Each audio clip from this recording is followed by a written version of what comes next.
ನನ್ನ ಭವಿಷ್ಯ ಭಾರತದ ಪ್ರಚಂಡ ಪುಟಾಣಿಗಳೇ ನಮಸ್ಕಾರ.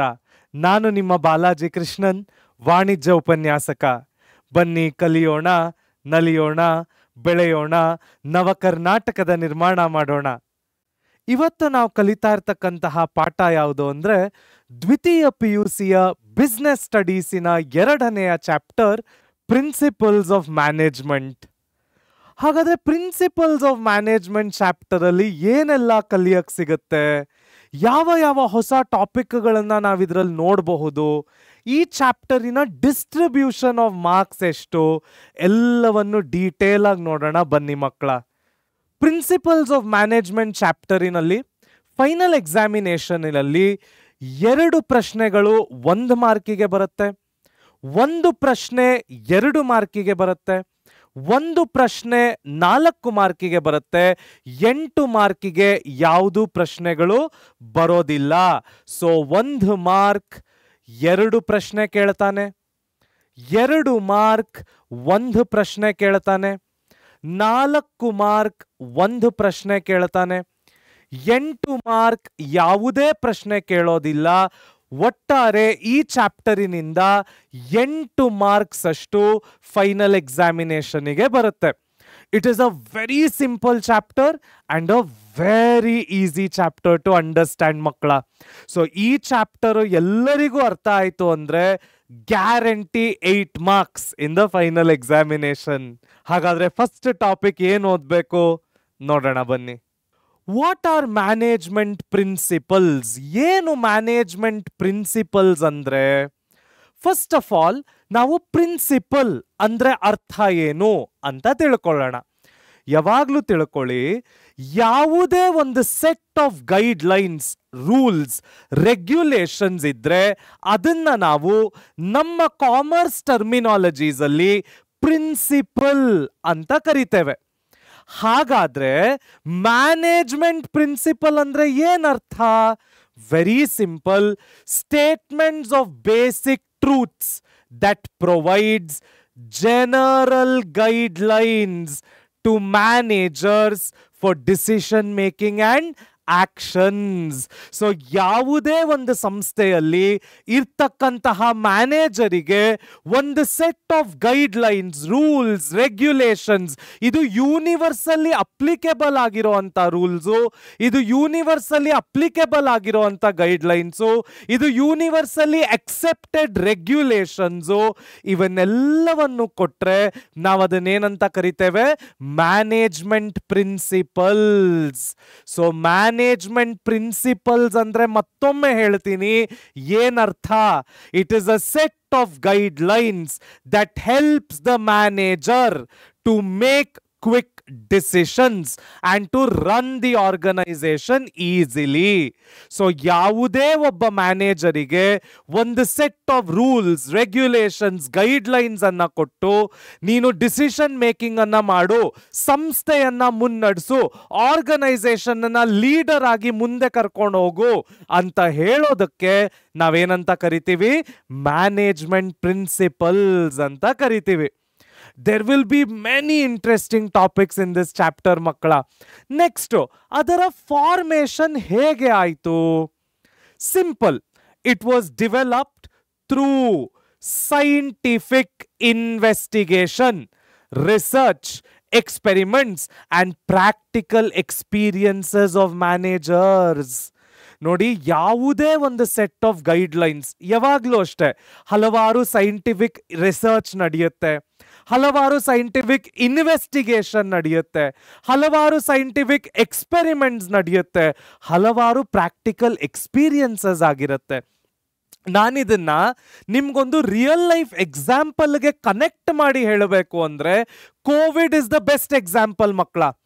ಕೋವಿಡ್ ಬಂದಾಗ ನಮಗ್ ಯಾರಿಗೂ ಗೊತ್ತಿರಲಿಲ್ಲ ಕೋವಿಡ್ ಈ ರೀತಿ ಆವರಿಸ್ಕೊಂಡು ಇಡೀ ದೇಶವೇ ಬಂದಾಗುತ್ತೆ ಅಂತ. ಕರೆಕ್ಟ್ ತಾನೆ? ಆದ್ರೆ ಅದರಿಂದ ನಾವು ಹೊರಗಡೆ ಬರಕ್ಕೆ ಏನೆಲ್ಲ ಮಾಡಿದ್ವಿ? ವ್ಯಾಕ್ಸಿನ್ ಕಂಡಿಡಿಯಕ್ಕೆ ಸೈಂಟಿಫಿಕ್ ಎಕ್ಸ್ಪೆರಿಮೆಂಟ್ ನಡೀತು, ಸೈಂಟಿಫಿಕ್ ರಿಸರ್ಚ್ ನಡೀತು, ಸೈಂಟಿಫಿಕ್ ಇನ್ವೆಸ್ಟಿಗೇಷನ್ ನಡೀತು, ಹಲವಾರು ಪ್ರಾಕ್ಟಿಕಲ್ ಎಕ್ಸ್ಪೀರಿಯನ್ಸಸ್ ಅನ್ನ ನಾವು ಆ 1 ವರ್ಷದಲ್ಲಿ ಫೇಸ್ ಮಾಡಿದ್ವಿ. ಇವತ್ತು ಇಡೀ ಜಗತ್ತು ಗೊತ್ತಿದೆ ಕೋವಿಡ್ ಅನ್ನ ಹೇಗೆ ಡೀಲ್ ಮಾಡಬೇಕು ಅಂತ, ಕರೆಕ್ಟ್ ಅಲ್ಲ? ಅದೇ ರೀತಿ ಮ್ಯಾನೇಜ್ಮೆಂಟ್ ಪ್ರಿನ್ಸಿಪಲ್ಗಳನ್ನು ಕೂಡ ಸೈಂಟಿಫಿಕ್ ರಿಸರ್ಚ್ ಆಗಿರ್ಬೋದು, ಸೈಂಟಿಫಿಕ್ ಎಕ್ಸ್ಪೆರಿಮೆಂಟ್ ಆಗಿರ್ಬೋದು, ಸೈಂಟಿಫಿಕ್ ಇನ್ವೆಸ್ಟಿಗೇಷನ್ ಆಗಿರ್ಬೋದು, ಪ್ರಾಕ್ಟಿಕಲ್ ಎಕ್ಸ್ಪೀರಿಯನ್ಸಸ್ ಆಗಿರ್ಬೋದು, ಇವೆಲ್ಲದರಿಂದ ನಡೆಸ್ಕೊಂಡು ಫಾರ್ಮೇಷನ್ ಮಾಡಿಕೊಂಡು ಹೋಗ್ತಾರೆ ಮಕ್ಕಳ. ಸೊ ಮ್ಯಾನೇಜ್ಮೆಂಟ್ ಪ್ರಿನ್ಸಿಪಲ್ ಅಂದ್ರೆ ಏನರ್ಥ? It is a set of guide lines which will help the manager in decision making. ಅದ ಫಾರ್ಮೇಷನ್ ಹೇಗೆ ಆಯಿತು? ಸೈಂಟಿಫಿಕ್ ಎಕ್ಸ್ಪೆರಿಮೆಂಟ್ ಇಂದ, ಸೈಂಟಿಫಿಕ್ ರಿಸರ್ಚ್ ಇಂದ, ಸೈಂಟಿಫಿಕ್ ಇನ್ವೆಸ್ಟಿಗೇಷನ್ ಇಂದ ಮತ್ತು ಪ್ರಾಕ್ಟಿಕಲ್ ಎಕ್ಸ್ಪೀರಿಯನ್ಸಸ್ ಇಂದ. ಈಸಿ ಇದೆ ಅಲ್ಲ? ನೆಕ್ಸ್ಟ್ ನೋಡೋಣ. What is the purpose? ನಾವು ಯಾಕಿಷ್ಟೆಲ್ಲ ರೂಲ್ಸ್ ಮಾಡಬೇಕು, ಯಾಕಿಷ್ಟೆಲ್ಲ ರೆಗ್ಯುಲೇಷನ್ಸ್ ಮಾಡಬೇಕು, ಏನು ಕಾರಣ? ಇಷ್ಟೊಂದು ರೂಲ್ಸು, ಇಷ್ಟೊಂದು ರೆಗ್ಯುಲೇಷನ್ಸ್ ಅನ್ನ ನಾವು ಯಾವುದಕ್ಕೋಸ್ಕರ ಮಾಡಬೇಕು? What is the purpose of all of this? ನೋಡೋಣ ಬನ್ನಿ. To increase the efficiency, optimise the resource utilisation ಮತ್ತು provide a framework for addressing the management challenges. ನಾವು ಯಾತಕ್ಕೋಸ್ಕರ ಈ ಮ್ಯಾನೇಜ್ಮೆಂಟ್ ಪ್ರಿನ್ಸಿಪಲ್ಸ್ನ, ರೂಲ್ಸ್ನ, ರೆಗ್ಯುಲೇಷನ್ಸ್ನ, ಗೈಡ್ಲೈನ್ಸ್ನ, ಪಾಲಿಸೀಸ್ನ, ಪ್ರೊಸೀಜರ್ಗಳನ್ನ ಮಾಡಬೇಕು? ಯಾಕೆ ಅಂದರೆ for efficiency, optimum resource utilisation ಮತ್ತು to provide a framework for addressing management challenges. So ಯಾವುದೇ ಒಂದು ಪ್ರಿನ್ಸಿಪಲ್ ಅನ್ನ ನಾವು ನಮ್ಮ ಕೆಲಸಗಾರರ ಎಫಿಷಿಯನ್ಸಿ ಜಾಸ್ತಿ ಮಾಡಲು, ನಮ್ಮ ಕಂಪನಿಯಲ್ಲಿರ್ತಕ್ಕಂತಹ ರಿಸೋರ್ಸಸ್ಸಿನ ಬೆಸ್ಟ್ ಯುಟಿಲೈಸೇಷನ್ ಆಗಲು ಮತ್ತು to provide a framework to address the management challenges. ಹಲವಾರು ಚಾಲೆಂಜಸ್ ಒಂದು ಸಂಸ್ಥೆಯಲ್ಲಿ ಬರುತ್ತೆ ಮಕ್ಕಳೇ. ಆ ಚಾಲೆಂಜಸ್ ಅನ್ನ ನಾವು ಹೇಗೆ ಡೀಲ್ ಮಾಡಬೇಕು, ಆ ಚಾಲೆಂಜಸ್ ಇಂದ ನಾವು ನಮ್ಮ ಸಂಸ್ಥೆಯನ್ನ ಹೇಗೆ ಆಚೆ ಕರ್ಕೊಂಡು ಬರಬೇಕು, ಇವೆಲ್ಲದಕ್ಕೂ ನಮಗೆ ಮ್ಯಾನೇಜ್ಮೆಂಟ್ ಪ್ರಿನ್ಸಿಪಲ್ಸ್ ಏನ್ ಮಾಡುತ್ತೆ? ಹೆಲ್ಪ್ ಮಾಡುತ್ತೆ. ಸೊ ರೀಕ್ಯಾಪಿಂಗ್, ಮ್ಯಾನೇಜ್ಮೆಂಟ್ ಪ್ರಿನ್ಸಿಪಲ್ಸ್ ಅಂದ್ರೆ ಏನರ್ಥ?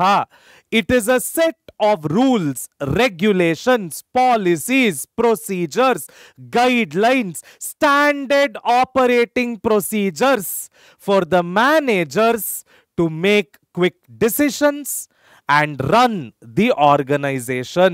ಸೊ ಯಾವುದೇ ಒಬ್ಬ ಮ್ಯಾನೇಜರ್ಗೆ ಬೇಕಾಗಿರ್ತಕ್ಕಂತಹ rules, regulations, policies, procedures, guidelines, standard operating procedures ಎಲ್ಲಿ ಸಿಗುತ್ತೆ ಬೇಗ ನಿರ್ಧಾರ ತಗೊಳ್ಳಕ್ಕೆ ಮತ್ತು ಸಂಸ್ಥೆಯನ್ನು ನಡೆಸಲಿಕ್ಕೆ?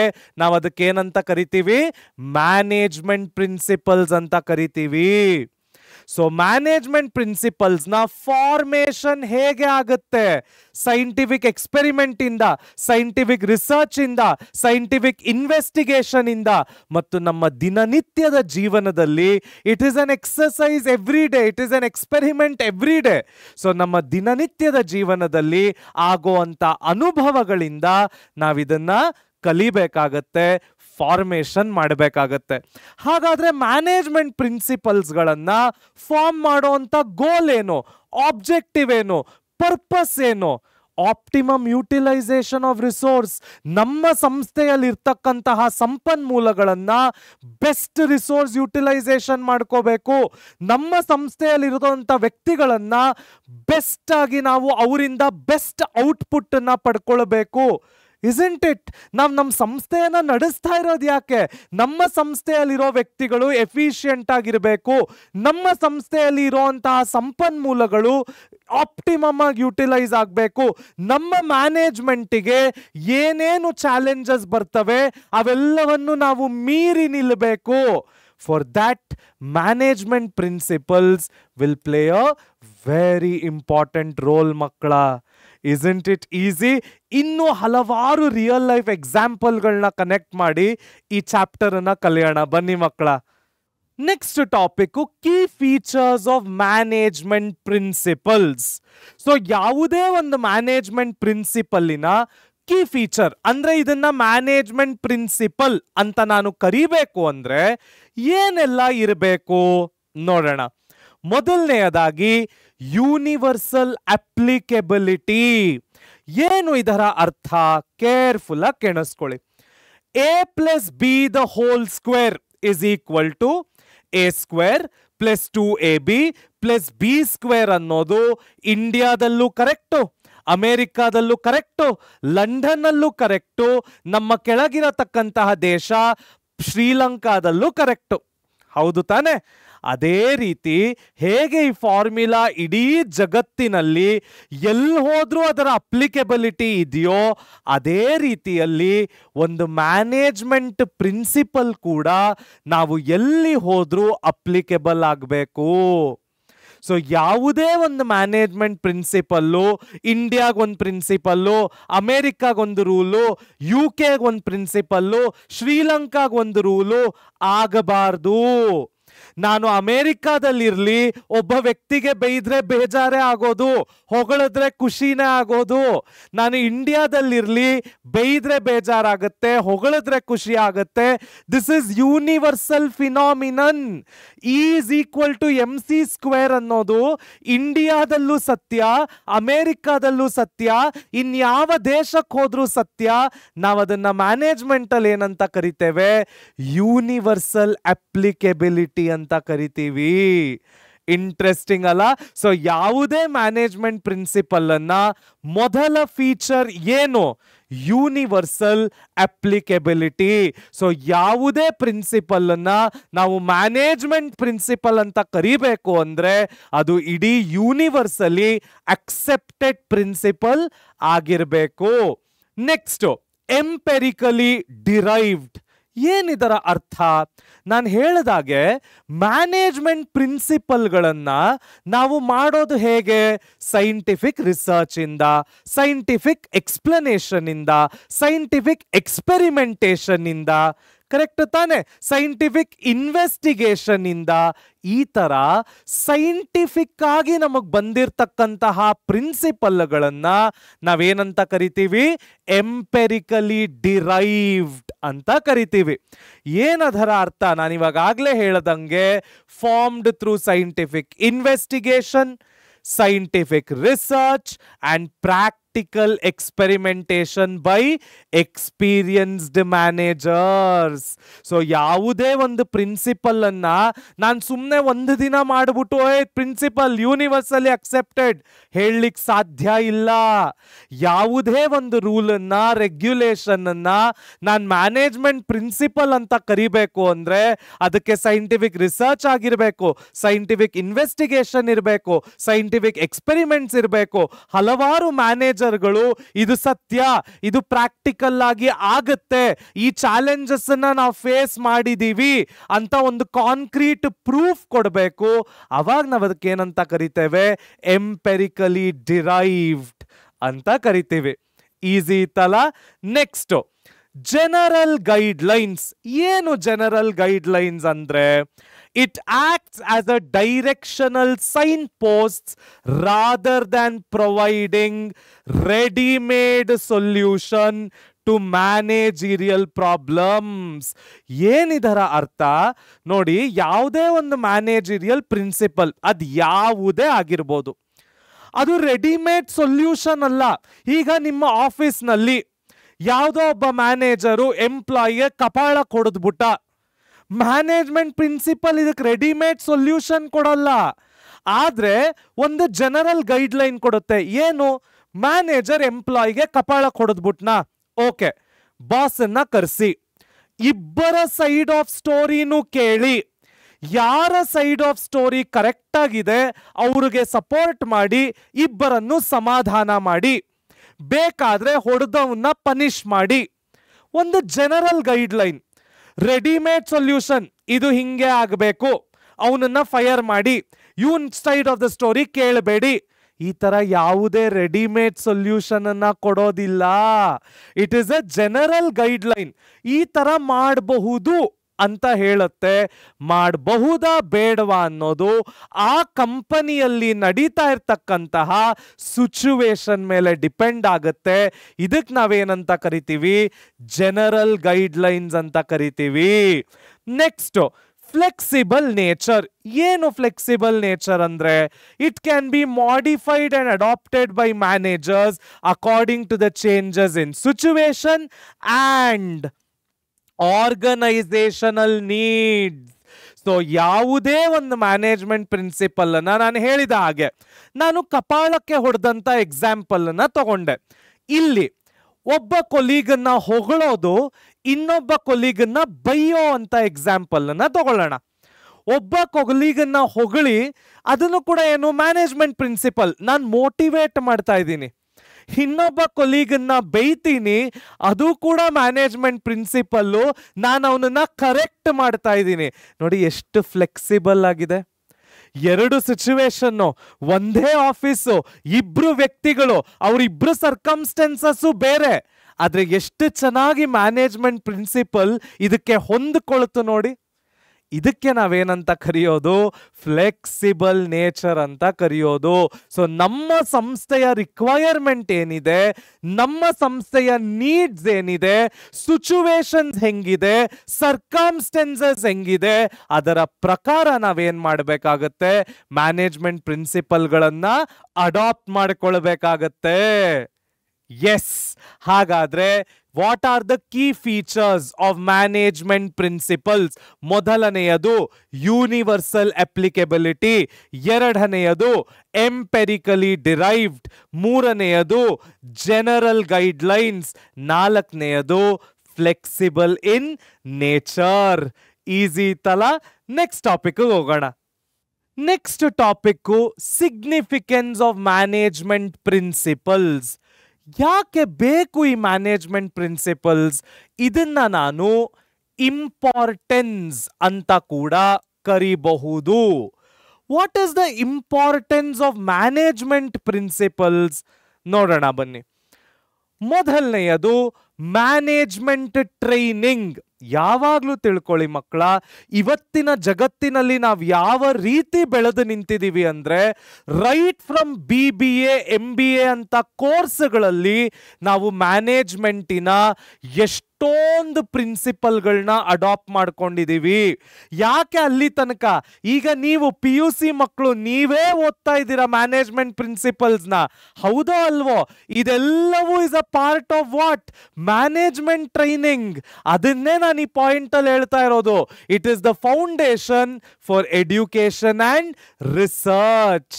ಸೊ ಮೊದಲನೇ ಇಂಪಾರ್ಟೆನ್ಸ್ ಆಫ್ ಮ್ಯಾನೇಜ್ಮೆಂಟ್ ಏನು, ಅಥವಾ ಮೊದಲನೆಯ ಇಂಪಾರ್ಟೆನ್ಸ್ ಆಫ್ ಮ್ಯಾನೇಜ್ಮೆಂಟ್ ಪ್ರಿನ್ಸಿಪಲ್ಸ್ ಏನು? It is important for management training. BBA MBA ಅಷ್ಟೆಲ್ಲ ಯಾಕೆ, ನಮ್ಮ PUCಯ ಮಕ್ಕಳು ಕೂಡ they are getting trained on these topics. Next adaptability. ಹೇಗೆ? Meeting changing business requirements. ನಾನು ಮ್ಯಾನೇಜ್ಮೆಂಟ್ ಪ್ರಿನ್ಸಿಪಲ್ಸ್ಗಳನ್ನು ಕಲಿತಾ ಹೋದಂಗೆಲ್ಲ ನನ್ನ ಅಡಾಪ್ಟಬಿಲಿಟಿ ಅಂದ್ರೆ ಸಮಯಕ್ಕೆ ಹೊಂದಿಕೊಳ್ಳುವಂತಹ ನೇಚರ್ ಏನಾಗುತ್ತೆ? ಇಂಪ್ರೂವ್ ಆಗ್ತಾ ಹೋಗುತ್ತೆ. isn't it? ಸೊ ಅದನ್ನ ನಾವೇನಂತ ಕರಿತೀವಿ? ಅಡಾಪ್ಟಬಿಲಿಟಿ ಅಂತ ಕರಿತೀವಿ. ನಮ್ಮ ಬಿಸ್ನೆಸ್ಸಿನ ಲ್ಯಾಂಡ್ಸ್ಕೇಪು ಪ್ರತಿ ದಿನ ಚೇಂಜ್ ಆಗ್ತಾ ಇದೆ ಮಕ್ಕಳ. ನಿನ್ನೆ ಇದ್ದಂತಹ ಬಿಸ್ನೆಸ್ಸಿನ ಫೀಚರ್ಸ್ ಇವತ್ತಿರಲ್ಲ, ಇವತ್ತಿದ್ದಂತಹ ಬಿಸ್ನೆಸ್ ಫೀಚರ್ಸ್ ನಾಳೆ ಇರ್ತಾ ಇಲ್ಲ. Every minute we are undergoing innovation, every minute we are undergoing research. ಹೌದೋ ಅಲ್ವೋ? ಇವೆಲ್ಲವಕ್ಕೂ ನಾವು ಅಡಾಪ್ಟ್ ಆಗೋದು ಹೇಗೆ? ಇವೆಲ್ಲವನ್ನು ಕಲ್ತ್ಕೊಳ್ಳೋದು ಹೇಗೆ? That is where management principles will play a important role. ಅಲ್ಲೇ ಮ್ಯಾನೇಜ್ಮೆಂಟ್ ಪ್ರಿನ್ಸಿಪಲ್ಗಳು ನಮಗೆ ಬೇಕಾಗಿರುವಂಥದ್ದು. Next resource optimisation. ಯಾವಾಗಲೂ ತಿಳ್ಕೊಳ್ಳಿ, ಇದು ಮ್ಯಾನೇಜ್ಮೆಂಟ್ ಪ್ರಿನ್ಸಿಪಲ್ ಒಂದೇ ಅಲ್ಲ, ಇಡೀ ಕಾಮರ್ಸ್ ಸಬ್ಜೆಕ್ಟೇ ನಮಗೆ ಹೇಳ್ಕೊಡೋದೇನು? Resource optimisation. ಅಂದ್ರೆ ಯಾವುದೇ ಸಂಪನ್ಮೂಲಗಳನ್ನ ವೇಸ್ಟ್ ಮಾಡಬೇಡಿ, ಯಾವುದೇ ಸಂಪನ್ಮೂಲಗಳ ಬೆಸ್ಟ್ ಉಪಯೋಗ ಆಗಬೇಕು. ಅದಕ್ಕೆ ನಾವೇನಂತ ಕರಿತೇವೆ? ರಿಸೋರ್ಸ್ ಆಪ್ಟಿಮೈಸೇಷನ್ ಅಂತ ಕರಿತೇವೆ. ಸೊ ರಿಸೋರ್ಸ್ ಆಪ್ಟಿಮೈಸೇಷನ್ ಅಂದ್ರೆ ಏನು ಅರ್ಥ? ಯಾವುದೇ ಸಂಪನ್ಮೂಲಗಳು, ಯಾವುದೇ ರಿಸೋರ್ಸಸ್ ಕಂಪನಿಯಲ್ಲಿ ಬೆಸ್ಟ್ ಯೂಸೇಜ್ ಆಗಬೇಕು, ಅದರ ಎಫಿಷಿಯನ್ಸಿ ಪೀಕಲ್ಲಿ ಇರಬೇಕು. ನಾವು ಅದಕ್ಕೆ ಏನಂತ ಕರಿತೇವೆ? Optimum utilization of resources. For example, ನಮ್ಮ ದೇಶದ entire IT optimisation of resources. ಮಕ್ಕಳ, ನೀವು ನೋಡಿರ್ಬೋದು, ವರ್ಕ್ ಲೋಡ್ ಜಾಸ್ತಿ ಇದೆ, ಟೈಮೇ ಸಿಗ್ತಾ ಇಲ್ಲ, ವರ್ಕ್ ಲೈಫ್ ಬ್ಯಾಲೆನ್ಸು, ಇವೆಲ್ಲದರ ಬಗ್ಗೆ ಕೇಳಿರ್ತೀರ. ಕರೆಕ್ಟು ತಾನೆ? ಎಲ್ಲವೂ ಆಗುತ್ತೆ ಪ್ರಾಫಿಟಬಿಲಿಟಿಗೋಸ್ಕರ. ಸೊ ಪ್ರಾಫಿಟಬಿಲಿಟಿ ಬೇಕು ಅಂದರೆ ನಾವು ಒಬ್ಬ ವ್ಯಕ್ತಿ ಹತ್ರ 5 ಕೆಲಸ ಮಾಡಿಸ್ಲೇಬೇಕಾಗತ್ತೆ. ನಾನೊಬ್ಬ ವ್ಯಕ್ತಿಗೆ 1 ಲಕ್ಷ ರೂಪಾಯಿ ಸಂಬಳ ಕೊಡ್ತಾ ಇದ್ದೀನಿ ಅಂದರೆ ಅವನ ಹತ್ರ ನಾನು ಅಟ್ಲೀಸ್ಟ್ 5 ಲಕ್ಷ ರೂಪಾಯಿ ಅಷ್ಟು ಕೆಲಸ ಮಾಡಿಸ್ಕೋಬೇಕು. That is nothing but what? Optimum utilization of resource. ನಮ್ಮ ಮನೆಯಲ್ಲಿ ನಮ್ಮ ತಾಯಂದಿರು are the best examples for optimum utilization of resource ಅಥವಾ ರಿಸೋರ್ಸ್ ಆಪ್ಟಿಮೈಸೇಷನ್. ಹೇಗೆ? ಅಮ್ಮ ನೋಡಿ, ನೆನ್ನೆ ಉಳಿದಂತಹ ಅನ್ನವನ್ನ ಬೆಳಗ್ಗೆ ಮಕ್ಕಳ ಚಿತ್ರಾನ್ನ ತಿಂತೀರಾ ಅಂತ ಕೇಳಿ ಬಿಸಿ ಬಿಸಿಯಾಗಿ ಒಗ್ಗರಣೆ ಹಾಕಿ ರುಚಿ ರುಚಿಯಾಗಿ ಮಾಡಿಕೊಡ್ತಾರೆ. ಅನ್ನ ವೇಸ್ಟ್ ಮಾಡೋದಿಲ್ಲ. Resource optimisation. ಅಲ್ಲಲ್ಲಿ ಡಬ್ಬಿಗಳಲ್ಲಿ 10 ರೂಪಾಯಿ 20 ರೂಪಾಯಿ ಜೋಪಾನವಾಗಿ ಎತ್ತಿಟ್ಟಿರ್ತಾರೆ. ವೇಸ್ಟ್ ಮಾಡೋದಿಲ್ಲ ದುಡ್ಡನ್ನ. Resource optimisation. ಮಗ ಅಮ್ಮ ಆಟೋಲ್ ಹೋಗೋಣ ಅಂದ್ರೆ ಬೇಡ ಕಣೋ ಬಸ್ಸಲ್ಲಿ ಹೋಗೋಣ ಅಂತಾರೆ. ಮತ್ತೆ ವೇಸ್ಟ್ ಮಾಡೋದಿಲ್ಲ. Resource optimisation. ನಮಗೆ ಇರ್ತಕ್ಕಂತಹ ರಿಸೋರ್ಸಸ್ ಅನ್ನ ಬೆಸ್ಟ್ ಆಗಿ ಯುಟಿಲೈಸೇಷನ್ ಮಾಡ್ಕೊಳ್ಳೋದಕ್ಕೆ, ಬೆಸ್ಟ್ ಆಗಿ ಕ್ರಿಯೇಟ್ ಮಾಡೋದಕ್ಕೆ ನಾವೇನಂತೇವೆ? ರಿಸೋರ್ಸ್ ಆಪ್ಟಿಮೈಸೇಷನ್ ಅಂತೇವೆ. Interesting. Next, social responsibility. Important ಮಕ್ಕಳ. ಇವತ್ತಿನ ಜಗತ್ತಿಗೆ ಇದೊಂದು ಬಹಳ ಬಹಳ ಬಹಳ ಮುಖ್ಯವಾಗಿರುವಂಥ ಪಾಯಿಂಟು. ಏನು social responsibility? Ethical framework for business conduct. Very very important. ಇವತ್ತಿನ ಜಗತ್ತಲ್ಲಿ ನಾವು ಯಾವ ರೀತಿ ಬೆಳೆದು ನಿಂತಿದ್ದೀವಿ ಅಂದರೆ, ಕೊಲೀಗ್ಸ್ ಕಂಡ್ರೆ ಆಗಲ್ಲ, ಅಪ್ಪ ಮಕ್ಕಳುಗಳ ನಡುವೆ ಜಗಳ ಆಗ್ತಾ ಇದೆ. ಆಫೀಸಲ್ಲೂ ಅಷ್ಟೇ, ಒಬ್ಬರ ಮೇಲೆ ಒಬ್ಬರಿಗೆ ಆಗೋದಿಲ್ಲ, ಒಬ್ಬರು ಕಂಡ್ರೆ ಒಬ್ಬರಿಗೆ ಆಗೋದಿಲ್ಲ, ಒಬ್ಬರ ಮೇಲೆ ಒಬ್ಬರು ಚಾಡಿ ಹೇಳೋದು, ಒಬ್ರಿಗೊಬ್ರಿಗೆ ಕೊಲ್ಯಾಬ್ರೇಟಿವ್ ಎನ್ವಿರಾನ್ಮೆಂಟೇ ಇಲ್ಲ, ಎಥಿಕಲ್ ಎನ್ವಿರಾನ್ಮೆಂಟ್ ಇಲ್ಲ. ಎಲ್ಲವೂ ಮೋಸದಲ್ಲಿ ಬಂದು ನಿಂತಿದೆ. ಅಂತಹ ಮೋಸಗಳನ್ನು ಅವಾಯ್ಡ್ ಮಾಡಲಿಕ್ಕೆ, ಅಂತಹ ಮೋಸಗಳನ್ನು ಎಲಿಮಿನೇಟ್ ಮಾಡಿ ಹೇಗೆ ವಾಪಸ್ಸು ಮೊರಾಲಿಟಿ ಅಂದರೆ ಮೌಲ್ಯಗಳನ್ನು ತರೋದು ಅನ್ನೋದಕ್ಕೆ management principles will play a important roll. So social responsibility ಅಂದರೆ ಏನರ್ಥ? Ethical framework for business conduct. ಹೇಗೆ ಒಬ್ಬ ಮ್ಯಾನೇಜರ್ ನಡ್ಕೊಳ್ಬೇಕು, ಎಂಪ್ಲಾಯೀಸ್ ಹೇಗೆ ನಡ್ಕೊಳ್ಬೇಕು, ಒಂದು ಸಂಸ್ಥೆಯಲ್ಲಿ ಮ್ಯಾನೇಜ್ಮೆಂಟ್ ಅನ್ಸ್ಕೊಂಡಿರ್ತಕ್ಕಂತಹ ವ್ಯಕ್ತಿಗಳು ತಮ್ಮ ಎಂಪ್ಲಾಯೀಸ್ನ ಹೇಗೆ ನೋಡ್ಕೊಳ್ಬೇಕು. ನಾವು ಹಳೆ ಕಾಲದಲ್ಲಿ ನೋಡ್ತಾ ಇದ್ವಿ, 30, 35, 40 ವರ್ಷ ಒಬ್ಬ ಎಂಪ್ಲಾಯಿ ಒಂದೇ ಜಾಗದಲ್ಲಿ ಇರ್ತಾ ಇದ್ದ. ಯಾಕೆ? ಆಪರ್ಚುನಿಟೀಸ್ ಇರಲಿಲ್ಲ ಅಂತಲ್ಲ, ಅವತ್ತಿಗೂ ಟ್ಯಾಲೆಂಟ್ ಇದ್ದವ್ರಿಗೆ ಆಪರ್ಚುನಿಟೀಸ್ ಇತ್ತು. ಆದ್ರೆ ಅವತ್ತಿನ ಮ್ಯಾನೇಜ್ಮೆಂಟ್ಗಳು ಕೂಡ ಹಾಗಿದ್ವು, ಆಡಳಿತಾಧಿಕಾರಿಗಳು ಹಾಗಿದ್ರು. ಒಂದು ಫ್ಯಾಮಿಲಿ ತರ ತಮ್ಮ ಎಂಪ್ಲಾಯೀಸ್ ಅನ್ನ, ತಮ್ಮ ನೌಕರರನ್ನ ನೋಡ್ಕೊಳ್ಳೋರು. ಇವತ್ತಿನ ಪರಿಸ್ಥಿತಿ ಹೇಗೆ ಆಗಿದೆ ಅಂದ್ರೆ, ಎಲ್ಲವೂ ದುಡ್ಡಿನ ಮೇಲೆ ಬಂದು ನಿಂತಿದೆ. ಎಲ್ಲವೂ ದುಡ್ಡಿನ ಮೇಲೆ ಬಂದು ನಿಂತಾಗ ಮೌಲ್ಯಗಳಿಗೇನಾಗುತ್ತೆ? ಕಡಿತ ಬೀಳುತ್ತೆ. ಅವಾಗ ನಾವು ಮ್ಯಾನೇಜ್ಮೆಂಟ್ ಪ್ರಿನ್ಸಿಪಲ್ಸ್ಗಳನ್ನ ಉಪಯೋಗಿಸಿ ಮತ್ತೆ ರೆಸ್ಪಾನ್ಸಿಬಿಲಿಟಿಯನ್ನ, ಮೌಲ್ಯಗಳನ್ನ ವಾಪಸ್ ತರಬೇಕು ಮಕ್ಕಳ. ಎಸ್, ನೀವೆಲ್ಲರೂ ಮೌಲ್ಯಾಧಾರಿತ ಜೀವನ ಮಾಡಬೇಕು. ಎಲ್ಲರೂ ಸೋಷಿಯಲಿ, ಎಥಿಕಲಿ ರೆಸ್ಪಾನ್ಸಿಬಲ್ ಸಿಟಿಸನ್ಸ್ ಆಗಿರಬೇಕು ಮಕ್ಕಳ. ಹಾಗಾದ್ರೆ ಮುಂದಿನ ಟಾಪಿಕ್ಗೆ ಹೋಗೋಣ. Henry ಫಾಯಲ್, the father of general management.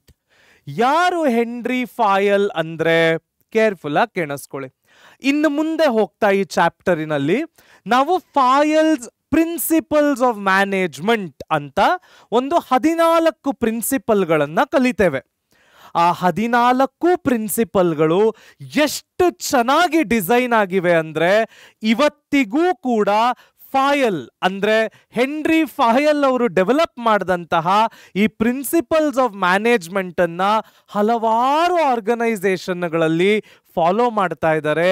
ಇವತ್ತಿಗೂ ಈ ಪ್ರಿನ್ಸಿಪಲ್ಗಳು ಚಾಲ್ತಿಯಲ್ಲಿದೆ. ಇವತ್ತಿನ ಸಿಚುವೇಶನ್ಗೂ ಈ ಪ್ರಿನ್ಸಿಪಲ್ಗಳು ಬೆಸ್ಟ್ ಆಗಿವೆ. ಅದನ್ನ ಕೊಟ್ಟಂತಹ ವ್ಯಕ್ತಿಯೇ ಹೆನ್ರಿ ಫಾಯಲ್. ಅವರ ಬ್ಯಾಕ್ ಗ್ರೌಂಡ್ ಏನು ಇದನ್ನ ಮಕ್ಕಳ ನೋಟ್ ದಿಸ್, ಇದನ್ನ 1 ಮಾರ್ಕ್ MCQಗೆ ಕೇಳಬಹುದು. ಏನು, what was the profession of Henry Fayol? Henry ಫಾಯಲಿನ ಪ್ರೊಫೆಷನ್ ಏನು? He was a mining engineer. So I will repeat, what is the profession of Henry Fayal? Henry ಫಾಯಲ್ ಅನ್ನೋ ವ್ಯಕ್ತಿ ಯಾವ ಪ್ರೊಫೆಷನ್ ಅಲ್ಲಿ ಇದ್ರು?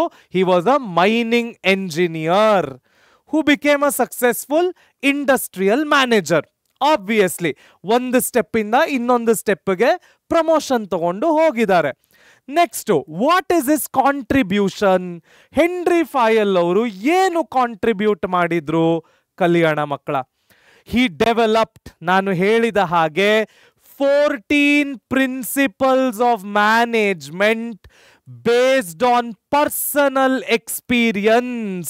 ಅವರು ತಮ್ಮ ಇಂಡಸ್ಟ್ರಿ ಮ್ಯಾನೇಜರ್ ಆದಾಗ ಏನೆಲ್ಲ ಅನುಭವಗಳು ಅವರ ಜೀವನದಲ್ಲಾಗಿತ್ತು ಅವೆಲ್ಲವನ್ನು ಇಟ್ಕೊಂಡು ಅವರು 14 ಪ್ರಿನ್ಸಿಪಲ್ಸ್ ಆಫ್ ಮ್ಯಾನೇಜ್ಮೆಂಟ್ ಅನ್ನ ಕೊಟ್ರು.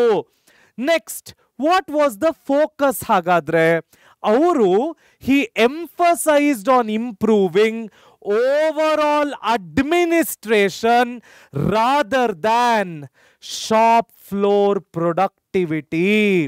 ಏನಿದರ ಅರ್ಥ? Again this is an important point. ಏನು ಇದರ ಅರ್ಥ? ಹೆನ್ರಿ ಫಾಯಲ್ ಅವರು ಕೊಟ್ಟಂತಹ 14 ಪ್ರಿನ್ಸಿಪಲ್ಸ್ ಆಫ್ ಮ್ಯಾನೇಜ್ಮೆಂಟ್ ಬರೀ ಬಿಸ್ನೆಸ್ ಅನ್ನ ಇಂಪ್ರೂವ್ ಮಾಡ್ಲಿಕ್ಕೆ ಅಷ್ಟೇ ಆಗಿರ್ಲಿಲ್ಲ. ಅವರು ಆ 14 ಪ್ರಿನ್ಸಿಪಲ್ಸ್ ಆಫ್ ಮ್ಯಾನೇಜ್ಮೆಂಟ್ ಅನ್ನ ಓವರ್ ಆಲ್ ಅಡ್ಮಿನಿಸ್ಟ್ರೇಷನ್ ಡೆವಲಪ್ ಮಾಡಲಿಕ್ಕೆ ಇಟ್ಕೊಂಡಿದ್ರು ಮಕ್ಕಳ. This is the catch here. So henry ಫಾಯಲ್ ಅನ್ನೋರು ಮೈನಿಂಗ್ ಎಂಜಿನಿಯರ್ ಆಗಿದ್ರು. ಅಲ್ಲಿಂದ ಬೆಳ್ಕೊಂಡು ಪ್ರಮೋಷನ್ಗಳು ತಗೊಂಡು ಇಂಡಸ್ಟ್ರಿಯಲ್ ಮ್ಯಾನೇಜರ್ ಆದ್ರು. ಅವರು 14 ಪ್ರಿನ್ಸಿಪಲ್ಸ್ ಆಫ್ ಮ್ಯಾನೇಜ್ಮೆಂಟ್ ಅನ್ನ ಕೊಟ್ಟಿದ್ದಾರೆ. ಯಾತಕ್ಕೋಸ್ಕರ ಕೊಟ್ಟಿದ್ದಾರೆ? ಬಿಸಿನೆಸ್ ಡೆವಲಪ್ಮೆಂಟಿಗಾಗಿ ಅಲ್ಲ, ಓವರ್ ಆಲ್ ಅಡ್ಮಿನಿಸ್ಟ್ರೇಷನ್, ಒಟ್ಟು ಆಡಳಿತವನ್ನ ಸುಧಾರಣೆ ಮಾಡಲಿಕ್ಕೋಸ್ಕರ ಈ 14 ಪ್ರಿನ್ಸಿಪಲ್ಸ್ ಆಫ್ ಮ್ಯಾನೇಜ್ಮೆಂಟ್ ಅನ್ನ ಕೊಟ್ಟಿದ್ದಾರೆ. Next, legacy. ಯಾವಾಗಲೂ ತಿಳ್ಕೊಳ್ಳಿ, ಮುಂಚೆ ಇದು ಒಂದು ಹೋಲ್ ಟಾಪಿಕ್ ಆಗಿತ್ತು ನಮ್ಮ ಅಕೌಂಟೆನ್ಸಿ ಸಬ್ಜೆಕ್ಟ್ ಅಲ್ಲಿ. ಈಗ ಆ ಟಾಪಿಕ್ ಅನ್ನ ಡಿಗ್ರಿ ಸಬ್ಜೆಕ್ಟಿಗೆ ತೆಗೆದು ಹಾಕಿದ್ದಾರೆ. ಆದ್ರೂ ನಾನು ಒಮ್ಮೆ ಹೇಳ್ತೇನೆ, ಲೆಗೆಸಿ ಅಂದ್ರೆ ಅರ್ಥ ಏನು? ಜನರೇಷನ್ ಇಂದ ಜನರೇಷನ್ನಿಗೆ ಏನಾದ್ರೂ ಒಂದು ಬಳುವಳಿಯಾಗಿ ಬಂದ್ರೆ ಅದನ್ನ ನಾವೇನಂತ ಕರಿತೀವಿ? ಲೆಗೆಸಿ. ನಮ್ಮ ತಾತನಿಂದ ನನಗೆ ಯಾವುದೋ ಒಂದು ಒಳ್ಳೆ ಗುಣ ಆಗಿರಬಹುದು, ಅಥವಾ ಅವ್ರ ಬಗ್ಗೆ ಎಲ್ಲರೂ ಒಳ್ಳೆ ಮಾತಾಡೋದನ್ನ ಕೇಳಿಸ್ಕೊಂಡು ಅದರಿಂದ ನನಗೇನೋ ಲಾಭ ಆಗೋದಿರ್ಬೋದು. ಅವೆಲ್ಲವನ್ನು ನಾವೇನಂತ ಕರಿತೇವೆ? ಲೆಗೆಸಿ. ಸೊ ಅದಕ್ಕೆ ನೀವು ಹಲವಾರು ಬಾರಿ ಕೇಳ್ತೀರಾ ಈ ಪದವನ್ನ, I want to create my legacy. My legacy has to be remembered. Dhoni's legacy is great ಅಂದ್ರೆ ಅರ್ಥ ಏನು? ಜನರೇಷನ್ಗಳು ಬರಲಿಕ್ಕೆ ಅವರು ಆ ವ್ಯಕ್ತಿಯನ್ನ ನೆನಪಿಸ್ಕೊಳ್ತಾರೆ ಅಂತ ಅರ್ಥ. ಸೊ ಹೆನ್ರಿ ಫಾಯಲ್ ಅವರ ಲೆಗೆಸಿ ಯಾವುದು? ಅವರು ಕೊಟ್ಟಂತಹ fundamental to modern management theory. So ಅವರಿಂದ ಬಳುವಳಿಯಾಗಿ ನಮಗೆ ಬಂದಂತಹ fundamental to modern management theory ಏನಾಗುತ್ತೆ? ಲೆಗೆಸಿ ಆಗತ್ತೆ. ಇಂಟ್ರೆಸ್ಟಿಂಗ್ ಅಲ್ಲ? ನೆಕ್ಸ್ಟ್ ಏನಿದೆ ನೋಡೋಣ. ಹಾಗಾದ್ರೆ ಹೆನ್ರಿ ಫಾಯಲ್ ಅವರು ಕೊಟ್ಟಂತಹ 14 ಪ್ರಿನ್ಸಿಪಲ್ಗಳು ಯಾವುವು ನೋಡೋಣ. ಮೊದಲನೆಯದು ಡಿವಿಷನ್ ಆಫ್ ವರ್ಕ್. ಏನು ಡಿವಿಷನ್ ಆಫ್ ವರ್ಕ್ ಅಂದ್ರೆ? ಕೇರ್ಫುಲ್ ಆಗಿ ಕೇಳಿಸ್ಕೊಳ್ಳಿ. ಯಾವುದೇ ಒಂದು ಸಂಸ್ಥೆಯಲ್ಲಿ ನಾವು ಕೆಲಸಕ್ಕೆ ಕೆಲಸಗಾರರನ್ನ ತಗೊಂಡಾಗ ಅವರಿಗೆ ನಾವು ಕೊಡ್ತಕ್ಕಂತಹ ಕೆಲಸ ಪರ್ಫೆಕ್ಟ್ ಆಗಿ ಡಿವೈಡ್ ಆಗಿರಬೇಕು. ನಾನು ಹೇಳ್ತಾ ಇರೋದು inch to inch, point to point perfect ಇಲ್ಲದೆ ಇರಬಹುದು. ಆದರೆ ನಾನೊಬ್ಬ ವ್ಯಕ್ತಿಗೆ ಫೇವ್ರೆಟಿಸಮ್ ಮಾಡ್ತಾ ಇದ್ದೀನಿ, ಇನ್ನೊಬ್ಬ ವ್ಯಕ್ತಿಗೆ ಪಾರ್ಶಿಯಾಲಿಟಿ ಮಾಡ್ತಾ ಇದ್ದೀನಿ ಅನ್ನೋ ರೀತಿ ಮ್ಯಾನೇಜರ್ಗಳು, ಆಡಳಿತ ಸಂಸ್ಥೆಗಳು ಅಥವಾ ಆಡಳಿತಾಧಿಕಾರಿಗಳು ನಡ್ಕೊಳ್ಬಾರ್ದು. ಡಿವಿಷನ್ ಆಫ್ ವರ್ಕ್ ಏನಿದೆ, ಎಲ್ಲ ವ್ಯಕ್ತಿಗಳ ನಡುವೆ, ಎಲ್ಲ ಎಂಪ್ಲಾಯೀಸ್ ಮಧ್ಯ, ಎಲ್ಲ ನೌಕರರ ಮಧ್ಯ ಪರ್ಫೆಕ್ಟ್ ಆಗಿ ಡಿವೈಡ್ ಆಗಿರಬೇಕು. ಆ ಪ್ರಿನ್ಸಿಪಲ್ ಆಫ್ ಮ್ಯಾನೇಜ್ಮೆಂಟ್ಗೆ ನಾವೇನಂತ ಹೇಳ್ತೇವೆ? ಡಿವಿಷನ್ ಆಫ್ ವರ್ಕ್ ಅಂತ ಹೇಳ್ತೇವೆ. ಒಂದು. ಎರಡನೆಯದು, ನಾವು ಯಾವುದೇ ವ್ಯಕ್ತಿಗೆ ಡಿವಿಷನ್ ಆಫ್ ವರ್ಕ್ ಮಾಡಿ ಕೆಲಸವನ್ನ ಕೊಟ್ಟಾಗ ಆ ಫೀಲ್ಡಿನ ಎಕ್ಸ್ಪರ್ಟೀಸ್ ಏನಾಗುತ್ತೆ? ಜಾಸ್ತಿ ಆಗುತ್ತೆ. ಆ ಫೀಲ್ಡಿನ ಎಕ್ಸ್ಪರ್ಟೀಸ್ ಆ ವ್ಯಕ್ತಿಗೆ ಜಾಸ್ತಿ ಆದಾಗ ನ್ಯಾಚುರಲಿ ನಮ್ಮ ಕಂಪನಿಗೆ ಬರ್ತಕ್ಕಂತಹ ಪ್ರಾಫಿಟ್ಸ್ ಜಾಸ್ತಿ ಆಗುತ್ತೆ. ನಮ್ಮ ಕಂಪನಿಯಲ್ಲಿ ಕೆಲಸಗಳು ಏನಾಗುತ್ತೆ? ಉತ್ತಮ ಆಗುತ್ತೆ, ಬೆಸ್ಟ್ ಆಗುತ್ತೆ. ಔಟ್ಪುಟ್ ಕೂಡ ಏನಿರುತ್ತೆ? ಮ್ಯಾಕ್ಸಿಮಮ್ ಇರುತ್ತೆ. ಇದನ್ನ ನಾವೇನಂತ ಕರಿತೇವೆ? ಡಿವಿಷನ್ ಆಫ್ ವರ್ಕ್ ಅಂತ ಕರಿತೇವೆ. ಎಷ್ಟು ಇಂಟ್ರೆಸ್ಟಿಂಗ್ ಅಲ್ಲ? Specialisation allows employees to build expertise, increasing productivity and efficiency. When worker focuses on particular task, they develop greater skill, confidence and high quality output with less efforts. ಅರ್ಥ ಆಯ್ತಾ? Next one, authority and responsibility. ಏನು ಈ authority and responsibility ಅಂದ್ರೆ? ಕೇಳಿಸ್ಕೊಳ್ಳಿ. ಯಾವುದೇ ಒಂದು ಸಂಸ್ಥೆಯಲ್ಲಿ ಯಾವುದೇ ಮ್ಯಾನೇಜ್ಮೆಂಟ್ ಆಗಿರ್ಬೋದು ಅಥವಾ ಯಾರೇ ಮ್ಯಾನೇಜರ್ ಆಗಿರ್ಬೋದು, ಅಥಾರಿಟಿಯನ್ನ ಇಟ್ಕೊಂಡಿದ್ರೆ ಅವನಿಗೆ ಜವಾಬ್ದಾರಿ ಇರಬೇಕು. ಅಂತವರಿಗೆ ಮಾತ್ರ ನಾವೇನ್ ಮಾಡಬೇಕು? ಪವರ್, ಅಥಾರಿಟಿಯನ್ನ ಕೊಡಬೇಕು. ಜವಾಬ್ದಾರಿಗಳನ್ನ ಮಾತ್ರ ಕೊಟ್ಟು ಅವನಿಗೆ ಅಥಾರಿಟಿ ಅಂದ್ರೆ ಪವರ್ ಅನ್ನ ಕೊಡದೇ ಇದ್ರೆ ಅದರಲ್ಲಿ ಯಾವ ಪ್ರಯೋಜನವೂ ಇಲ್ಲ. ಇದು ಒಂದು ಕಾಯಿನ್ನಿನ ಎರಡು ಮುಖ ಅಂತ ಕರಿಬಹುದು. ಯಾವುದೇ ಒಬ್ಬ ವ್ಯಕ್ತಿಗೆ ಪವರ್ ಕೊಟ್ಬಿಟ್ಟು ಆ ವ್ಯಕ್ತಿಗೆ ಜವಾಬ್ದಾರಿಯೇ ಇಲ್ಲ, ಅವನು ಕೆಲಸವೇ ಸರಿಯಾಗಿ ಮಾಡಲ್ಲ ಅಂದ್ರೆ ಅದರಲ್ಲಿ ಯಾವ ಅರ್ಥವೂ ಇಲ್ಲ. So authority without responsibility is a waste of time. ಅವನ ಹತ್ರ ಪವರ್ ಇದೆ, ಆದ್ರೆ ಆ ಪವರ್ ಅನ್ನ ಉಪಯೋಗಿಸ್ಕೊಳ್ಳಿಕ್ಕೆ, ಆ ಅಥಾರಿಟಿಯನ್ನ ಉಪಯೋಗಿಸ್ಕೊಳ್ಳಿಕ್ಕೆ ಅವನಿಗೆ ಜವಾಬ್ದಾರಿಯೇ ಇಲ್ಲ. ಎರಡನೆಯದು, responsibility without authority is also waste of time. ಅವನಿಗೆ ಜವಾಬ್ದಾರಿ ಇದೆ, ಅತ್ಯದ್ಭುತವಾಗಿ ಕೆಲಸ ಮಾಡ್ತಾನೆ, he is one of the best employees. ಆದ್ರೆ ಅವನು ಅಥಾರಿಟಿಯನ್ನೇ ಅವನಿಗೆ ಕೊಟ್ಟಿಲ್ಲ, ಪವರ್ ಅನ್ನೇ ಅವನಿಗೆ ಕಂಪನಿ ಕೊಟ್ಟಿಲ್ಲ ಅಂದ್ರೆ ಅವನು ಕೆಲಸ ಮಾಡಲಿಕ್ಕೆ ಸಾಧ್ಯನೇ ಇಲ್ಲ. ಅವನ ಪವರ್ ಅಥವಾ ಜವಾಬ್ದಾರಿ ಏನಿದೆ ಅದನ್ನ ಎಕ್ಸಿಕ್ಯೂಟ್ ಮಾಡಲಿಕ್ಕೆ ಸಾಧ್ಯನೇ ಆಗಲ್ಲ. Again, responsibility without authority also ಏನಾಗುತ್ತೆ? ವೇಸ್ಟ್ ಆಗುತ್ತೆ. ಸೊ ಯಾವುದೇ ಒಂದು ಆರ್ಗನೈಸೇಷನ್ ಅಲ್ಲಿ, ಯಾವುದೇ ಒಂದು ಕಂಪನಿಯಲ್ಲಿ effective managers must have the authority to give orders. This must be balanced with appropriate responsibility. ಜವಾಬ್ದಾರಿ ಇರ್ತಕ್ಕಂಥ ಮನುಷ್ಯನಿಗೆ ಅಥಾರಿಟಿ ಕೊಡಿ, ಅಥವಾ ಅಥಾರಿಟಿ ಇರೋಂಥ ಮನುಷ್ಯನಿಗೆ ಜವಾಬ್ದಾರಿ ಬೆಳೆಸ್ಕೊಳ್ಳಿಕ್ಕೆ ಹೇಳಿ. ಕರೆಕ್ಟ್ ತಾನೆ? ಇದನ್ನ ಹಲವಾರು ಸಿನಾರಿಯೋಗಳಲ್ಲಿ ಕೂಡ ನಾವು ತೆಗೆದುಕೊಳ್ಬಹುದು ಮಕ್ಕಳ. ಹಲವಾರು ಪಾಲಿಟಿಷಿಯನ್ಗಳ ಹತ್ರ ಅಥಾರಿಟಿ ಇರುತ್ತೆ, ಆದ್ರೆ ಜವಾಬ್ದಾರಿ ಇರೋದಿಲ್ಲ. ಎಷ್ಟೊಂದು ಮಾಮೂಲಿ ಮನುಷ್ಯರುಗಳು ಜವಾಬ್ದಾರಿಯುತವಾಗಿರ್ತಾರೆ, ಆದ್ರೆ ಅವ್ರ ಹತ್ರ ಸಮಾಜವನ್ನ ಬದಲಾವಣೆ ಮಾಡ್ತಕ್ಕಂತಹ ಪವರ್, ಅಥಾರಿಟಿ ಇರೋದಿಲ್ಲ. ಇದೇ ನಮ್ಮ ಮ್ಯಾನೇಜ್ಮೆಂಟ್ ಅಲ್ಲಿ ಕೂಡ ಸತ್ಯ. ನಾವು ಅಥಾರಿಟಿಯನ್ನ ಜವಾಬ್ದಾರಿ ಇರೋ ಮನುಷ್ಯನಿಗೆ ಕೊಡಬೇಕು, ಇಲ್ಲವಾದ್ರೆ ಜವಾಬ್ದಾರಿಯನ್ನ ತಗೊಳ್ಳೋ ಅಂತ ಅವರಿಗೆ ಮಾತ್ರ ನಾವು ಅಥಾರಿಟಿಯನ್ನ ಕೊಡಬೇಕಾಗ್ತದೆ. ಸೊ ಅಥಾರಿಟಿ ವಿತೌಟ್ ರೆಸ್ಪಾನ್ಸಿಬಿಲಿಟಿ ಆಗಿರ್ಬೋದು, ರೆಸ್ಪಾನ್ಸಿಬಿಲಿಟಿ ವಿತೌಟ್ ಅಥಾರಿಟಿ ಆಗಿರ್ಬೋದು, ಒಂದು ಸಂಸ್ಥೆಗೆ ಏನಾಗುತ್ತೆ? ವೇಸ್ಟ್ ಆಗುತ್ತೆ. ಅದರಿಂದ ಯಾವ ಪ್ರಯೋಜನ ಕೂಡ ಇಲ್ಲ. Next, discipline. ಏನು ಡಿಸಿಪ್ಲಿನ್ ಅಂದ್ರೆ? ನಾವು ಯಾವುದೇ ಒಂದು ಸಂಸ್ಥೆ ನಡೆಸಬೇಕಾದ್ರೆ ಒಂದು ಕ್ಲಿಯರ್ ಕಟ್ ಪಾಲಿಸಿ ಇರಬೇಕು, ಕ್ಲಿಯರ್ ಕಟ್ ರೂಲ್ಸ್ ಇರಬೇಕು, ಕ್ಲಿಯರ್ ಕಟ್ ರೆಗ್ಯುಲೇಷನ್ಸ್ ಇರಬೇಕು, ಕ್ಲಿಯರ್ ಕಟ್ ಪ್ರೊಸೀಜರ್ ಇರಬೇಕು. ನಾವು ಯಾವುದೇ ಒಂದು ಸಂಸ್ಥೆ ನಡೆಸಬೇಕಾದ್ರೆ ಇದು ಹೀಗೆ ನಡಿಬೇಕು ಅನ್ನೋ ಒಂದು ಫ್ಲೋ ಇರಬೇಕು, ಇದು ಈ ರೀತಿಯಲ್ಲೇ ಆಗಬೇಕು ಅನ್ನೋ ಒಂದು ರಿಟರ್ನ್ ಡಾಕ್ಯುಮೆಂಟ್ ಇರಬೇಕು, ಇದು ಈ ರೀತಿಯಲ್ಲೇ ಆಗ್ತಾ ಬಂದಿದೆ ಅಂತ ಜನರಿಗೆ ಗೊತ್ತಿರಬೇಕು. ಅದನ್ನ ನಾವೇನಂತ ಕರಿತೇವೆ? ಡಿಸಿಪ್ಲಿನ್ ಅಂತ ಕರಿತೇವೆ. ಯಾವುದೇ ಆಗಿರ್ಬೋದು, there must be clear rules, fair agreements, consistent enforcement to create a culture of respect and obedience. Proper discipline ensures all the employees will meet the expectations of the organization. ಯಾವುದೇ ಒಂದು ಸಂಸ್ಥೆಯಲ್ಲಿ clear cut rules, regulations, policies, procedures ಇದ್ದಾಗ ಆ ಎಂಪ್ಲಾಯಿಗೆ ಬೇಕಾದಂತಹ ಕೆಲಸದ discipline, ಆ employee ಕೆಲಸದ ಕಡೆ ತೋರಿಸಬೇಕಾಗಿರುವಂತ ಪ್ರೀತಿ, ಕೆಲಸದ ಕಡೆ ತೋರಿಸಬೇಕಾಗಿರುವಂತಹ ಒಲವನ್ನ ತೋರಿಸ್ತಾನೆ. ಅವಾಗ ನಮ್ಮ ಆರ್ಗನೈಸೇಷನ್ನಿನ ಎಫಿಷಿಯನ್ಸಿ ಏನಾಗುತ್ತೆ? ಜಾಸ್ತಿ ಆಗುತ್ತೆ.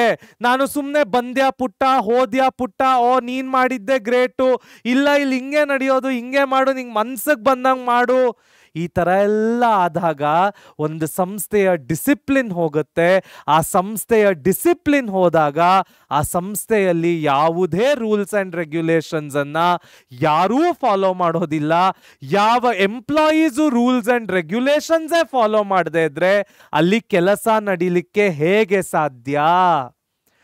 Discipline is an important principle of management. Next unity of command. ಇದು ನಮ್ಮೆಲ್ಲರ ಜೀವನದಲ್ಲೂ ಸತ್ಯ ಮಕ್ಕಳ. ನಾವೆಲ್ಲರೂ ಅಷ್ಟೇ, ಹಲವಾರು ಜನ ಬಂದು ನೀನು ಇಂಜಿನಿಯರಿಂಗ್ ಮಾಡು, ಇಲ್ಲ ನೀನು ಕಾಮರ್ಸ್ ತಗೋ, ಬೇಡ ಬೇಡ ಬೇಡ ನೀನು ಇದೇ ಮಾಡು, ಆರ್ಟ್ಸ್ ತಗೊಂಬಿಡು, ಬೇಡಪ್ಪ ಇಂಜಿನಿಯರಿಂಗ್ ಬೇಡ, ಕಾಮರ್ಸ್ ಬೇಡ, ಆರ್ಟ್ಸ್ ಬೇಡ, ನೀನು ಆರಾಮಾಗಿ ಡಿಪ್ಲೊಮೋಗೆ ಸೇರ್ಕೊಳ್ಳೋ. ಈ ಥರ ನಿಮಗೆ ಒಬ್ಬೊಬ್ರು ಬಂದು ಒಂದೊಂದು ತಲೆ ತಿಂದ್ರೆ ಏನು ಮಾಡಬೇಕು ಅಂತ ಕೂಡ ಗೊತ್ತಾಗೋದಿಲ್ಲ. ಕಡೆಗೆ ಮಾಡ್ತಾ ಇದ್ದಂತಹ ಕೆಲಸದಲ್ಲೂ ಕನ್ಫ್ಯೂಷನ್ ಆಗಿ ಎಲ್ಲವನ್ನು ಬಿಟ್ಬಿಡ್ತೀರ. ಅದೇ ರೀತಿ ಒಂದು ಸಂಸ್ಥೆಯಲ್ಲಿ ಕೂಡ ಆಗುತ್ತೆ. ಅದನ್ನ ನಾವೇನಂತ ಕರಿತೀವಿ? ಯೂನಿಟಿ ಆಫ್ ಕಮಾಂಡ್ ಅಂತ ಕರಿತೀವಿ. ಯಾವುದೇ ಒಂದು ಸಂಸ್ಥೆಯಲ್ಲಿ ಎಂಪ್ಲಾಯೀಸಿಗೆ ಒಬ್ಬ ಸುಪೀರಿಯರೇ ಇನ್ಸ್ಟ್ರಕ್ಷನ್ಗಳನ್ನ ಕೊಡಬೇಕು. ಒಬ್ಬ ಸುಪೀರಿಯರಿಗಿಂತ ಜಾಸ್ತಿ ಜನ ಇನ್ಸ್ಟ್ರಕ್ಷನ್ಗಳನ್ನ ಕೊಡಕ್ಕೆ ಬಂದಾಗ ಏನಾಗುತ್ತೆ? ಆ ಇಡೀ ಸಂಸ್ಥೆಯ ಹೈರಾರ್ಕಿ ಬಿದ್ದೋಗುತ್ತೆ. ಅಲ್ಲಿ ಹೈರಾರ್ಕಿ ಇದ್ದು ಯಾವ ಪ್ರಯೋಜನವೂ ಇಲ್ಲ. ಎಲ್ಲರೂ ಬಾಸ್ಗಳು, ಎಲ್ಲರೂ ಲೀಡರ್ಗಳಾದ್ರೆ ಎಂಪ್ಲಾಯೀಸ್ ಯಾರ ಇನ್ಸ್ಟ್ರಕ್ಷನ್ ಅನ್ನ ಕೇಳ್ತಾರೆ? ಯಾರ ಇನ್ಸ್ಟ್ರಕ್ಷನ್ ಅನ್ನು ಕೇಳಲ್ಲ. ಅವರ ಮನಸ್ಸಿಗೆ ಬಂದ ಹಾಗೆ ಕೆಲಸವನ್ನ ಮಾಡ್ತಾರೆ. ಅವ್ರ ಮನಸ್ಸಿಗೆ ಬಂದಂಗೆ ಕೆಲಸ ಮಾಡಿದ್ರೆ ಕಂಪನಿಯ ಎಫಿಷಿಯನ್ಸಿ ಆಗಿರ್ಬೋದು, ಕಂಪನಿಯ ಔಟ್ಪುಟ್ ಆಗಿರ್ಬೋದು, ಕಂಪನಿಯ ಪ್ರೊಡಕ್ಟಿವಿಟಿ ಆಗಿರ್ಬೋದು ಹಾಳಾಗೋಗುತ್ತೆ. ಸೊ ಏನು ಯೂನಿಟಿ ಆಫ್ ಕಮಾಂಡ್ ಅಂದ್ರೆ? Each employee should receive instruction only from one superior, preventing conflict of directives that leads to inefficiency and divided loyalty among members. So ಹಲವಾರು ಜನ ಬಂದು ನಾನು ನಿನಗೆ ಬಾಸು ಅಂತ ಹೇಳ್ತಾ ಇದ್ರೆ ಏನಾಗುತ್ತೆ? ಅವರ ನಡುವಿನ ಲಾಯಲ್ಟಿ ಬ್ರೇಕ್ ಆಗುತ್ತೆ, ಅವರ ನಡುವಿನ ನಂಬಿಕೆ ಒಡೆದು ಹೋಗುತ್ತೆ. ಯಾರ ಆಪ್ಷನ್ಸ್ ಅನ್ನ ನಾನು ಕೇಳಬೇಕು, ಯಾರ ಇನ್ಸ್ಟ್ರಕ್ಷನ್ಸ್ ಅನ್ನ ನಾನು ಫಾಲೋ ಮಾಡಬೇಕು, ಕರೆಕ್ಟಾಗಿ ನಾನು ಇನ್ಸ್ಟ್ರಕ್ಷನ್ಸ್ ಫಾಲೋ ಮಾಡ್ತಾ ಇದೀನೋ ಇಲ್ವೋ ಅನ್ನೋದೇ ಅವನಿಗೆ ಕನ್ಫ್ಯೂಷನ್ ಆಗೋಗುತ್ತೆ. ಅದರಿಂದ ಎಫಿಷಿಯನ್ಸಿ ಕೆಳಗೆ ಬೀಳುತ್ತೆ, ಕಂಪನಿಯ ಪ್ರೊಡಕ್ಟಿವಿಟಿ ಕೆಳಗೆ ಬೀಳುತ್ತೆ, ಕಂಪನಿಯ ಔಟ್ಪುಟ್ ಏನಾಗುತ್ತೆ? ಹಾಳಾಗೋಗುತ್ತೆ. ಸೊ ನಾವು ಹೆನ್ರಿ ಫೈಯಲ್ಲಿನ ಯಾವ ಪ್ರಿನ್ಸಿಪಲ್ಗಳನ್ನ ಕಲಿತ್ವಿ? ಮೊದಲನೆಯದು ಡಿವಿಷನ್ ಆಫ್ ವರ್ಕ್, ಎರಡನೆಯದು ಅಥಾರಿಟಿ ಅಂಡ್ ರೆಸ್ಪಾನ್ಸಿಬಿಲಿಟಿ, ಮೂರನೆಯದು ಡಿಸಿಪ್ಲಿನ್, ನಾಲ್ಕನೆಯದು ಯೂನಿಟಿ ಆಫ್ ಕಮಾಂಡ್. ಸೊ ಯಾವುದು ಆ ನಾಲ್ಕು ಪ್ರಿನ್ಸಿಪಲ್ ಮಕ್ಕಳ? Unity of command, division, discipline, authority and responsibility. ಹಾಗಾದ್ರೆ ಮುಂದಿನ ಪ್ರಿನ್ಸಿಪಲ್ಗಳು ಯಾವುವು ನೋಡೋಣ ಬನ್ನಿ.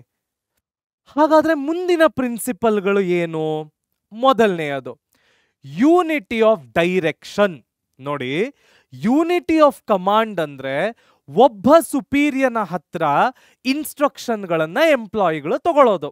ಒಬ್ಬನೇ ಸುಪೀರಿಯರ್ ನಮಗೆ ಎಲ್ಲ ಇನ್ಸ್ಟ್ರಕ್ಷನ್ಸ್ಗಳನ್ನು ಕೊಟ್ರೆ ಬೆಸ್ಟ್ ಆಗಿರುತ್ತೆ. ಅವನದೇ ಮಾತು ಕೇಳಬೇಕು, ಅವನೇನು ಹೇಳ್ತಾನೋ ಅದನ್ನ ಫಾಲೋ ಮಾಡಬೇಕು, ಆ ರೀತಿ ಕೆಲಸವನ್ನ ಮಾಡಿ ಔಟ್ಪುಟ್ ಅನ್ನ ಜನರೇಟ್ ಮಾಡಬೇಕು.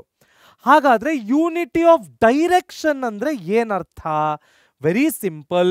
One plan, one objective, one leader for group activities.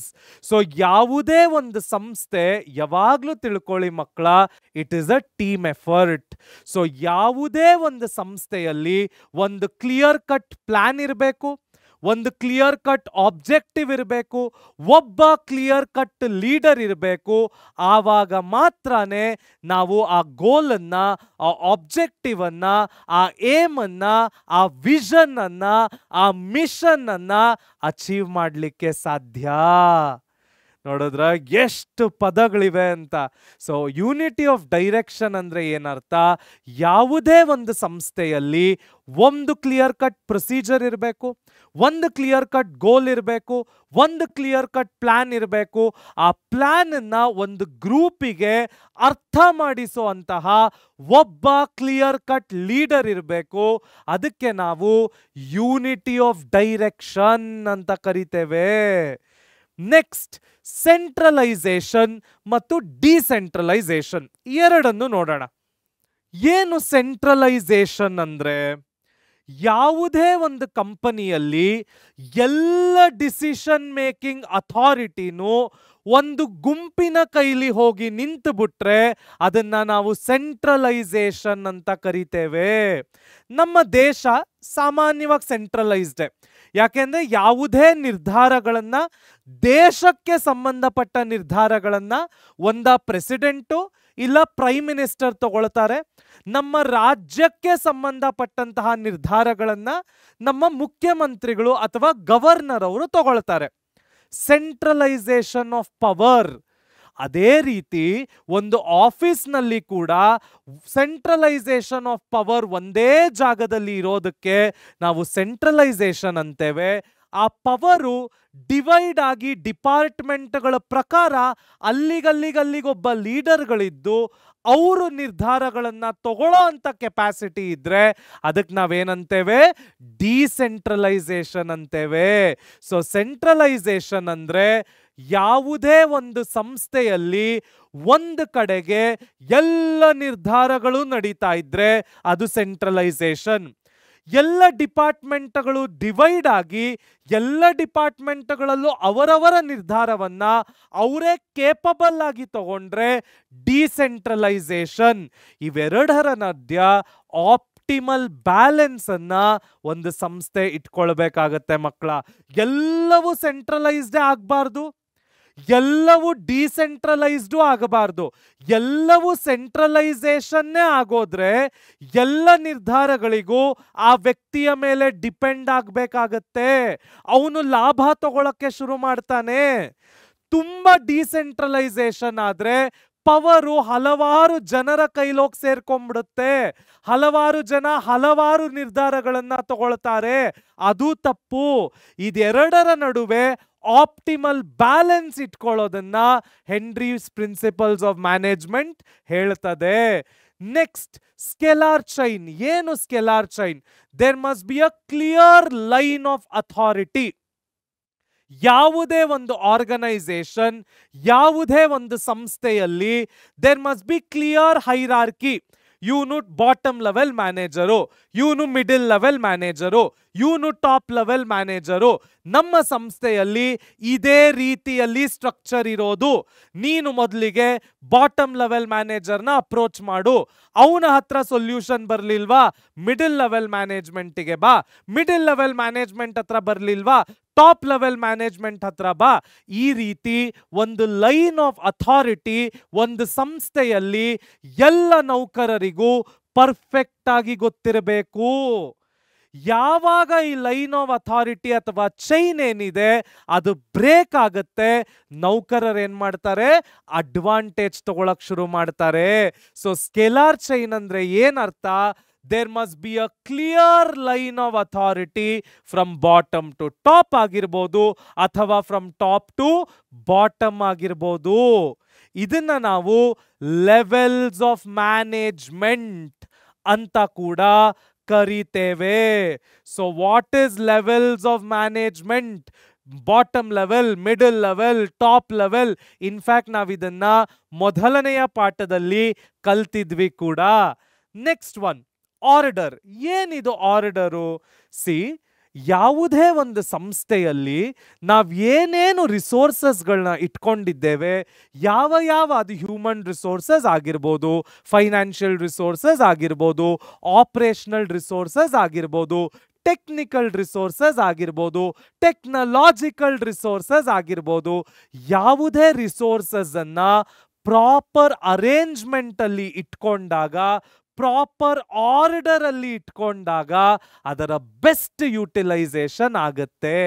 ಇಲ್ಲಿ ನೀವು ಆರ್ಡರ್ ಅನ್ನ ಕನ್ಫ್ಯೂಸ್ ಮಾಡ್ಕೊಳ್ಬಾರ್ದು. ಈ ಆರ್ಡರಿನ ಅರ್ಥ ಏನು? ಅರೇಂಜ್ಮೆಂಟ್.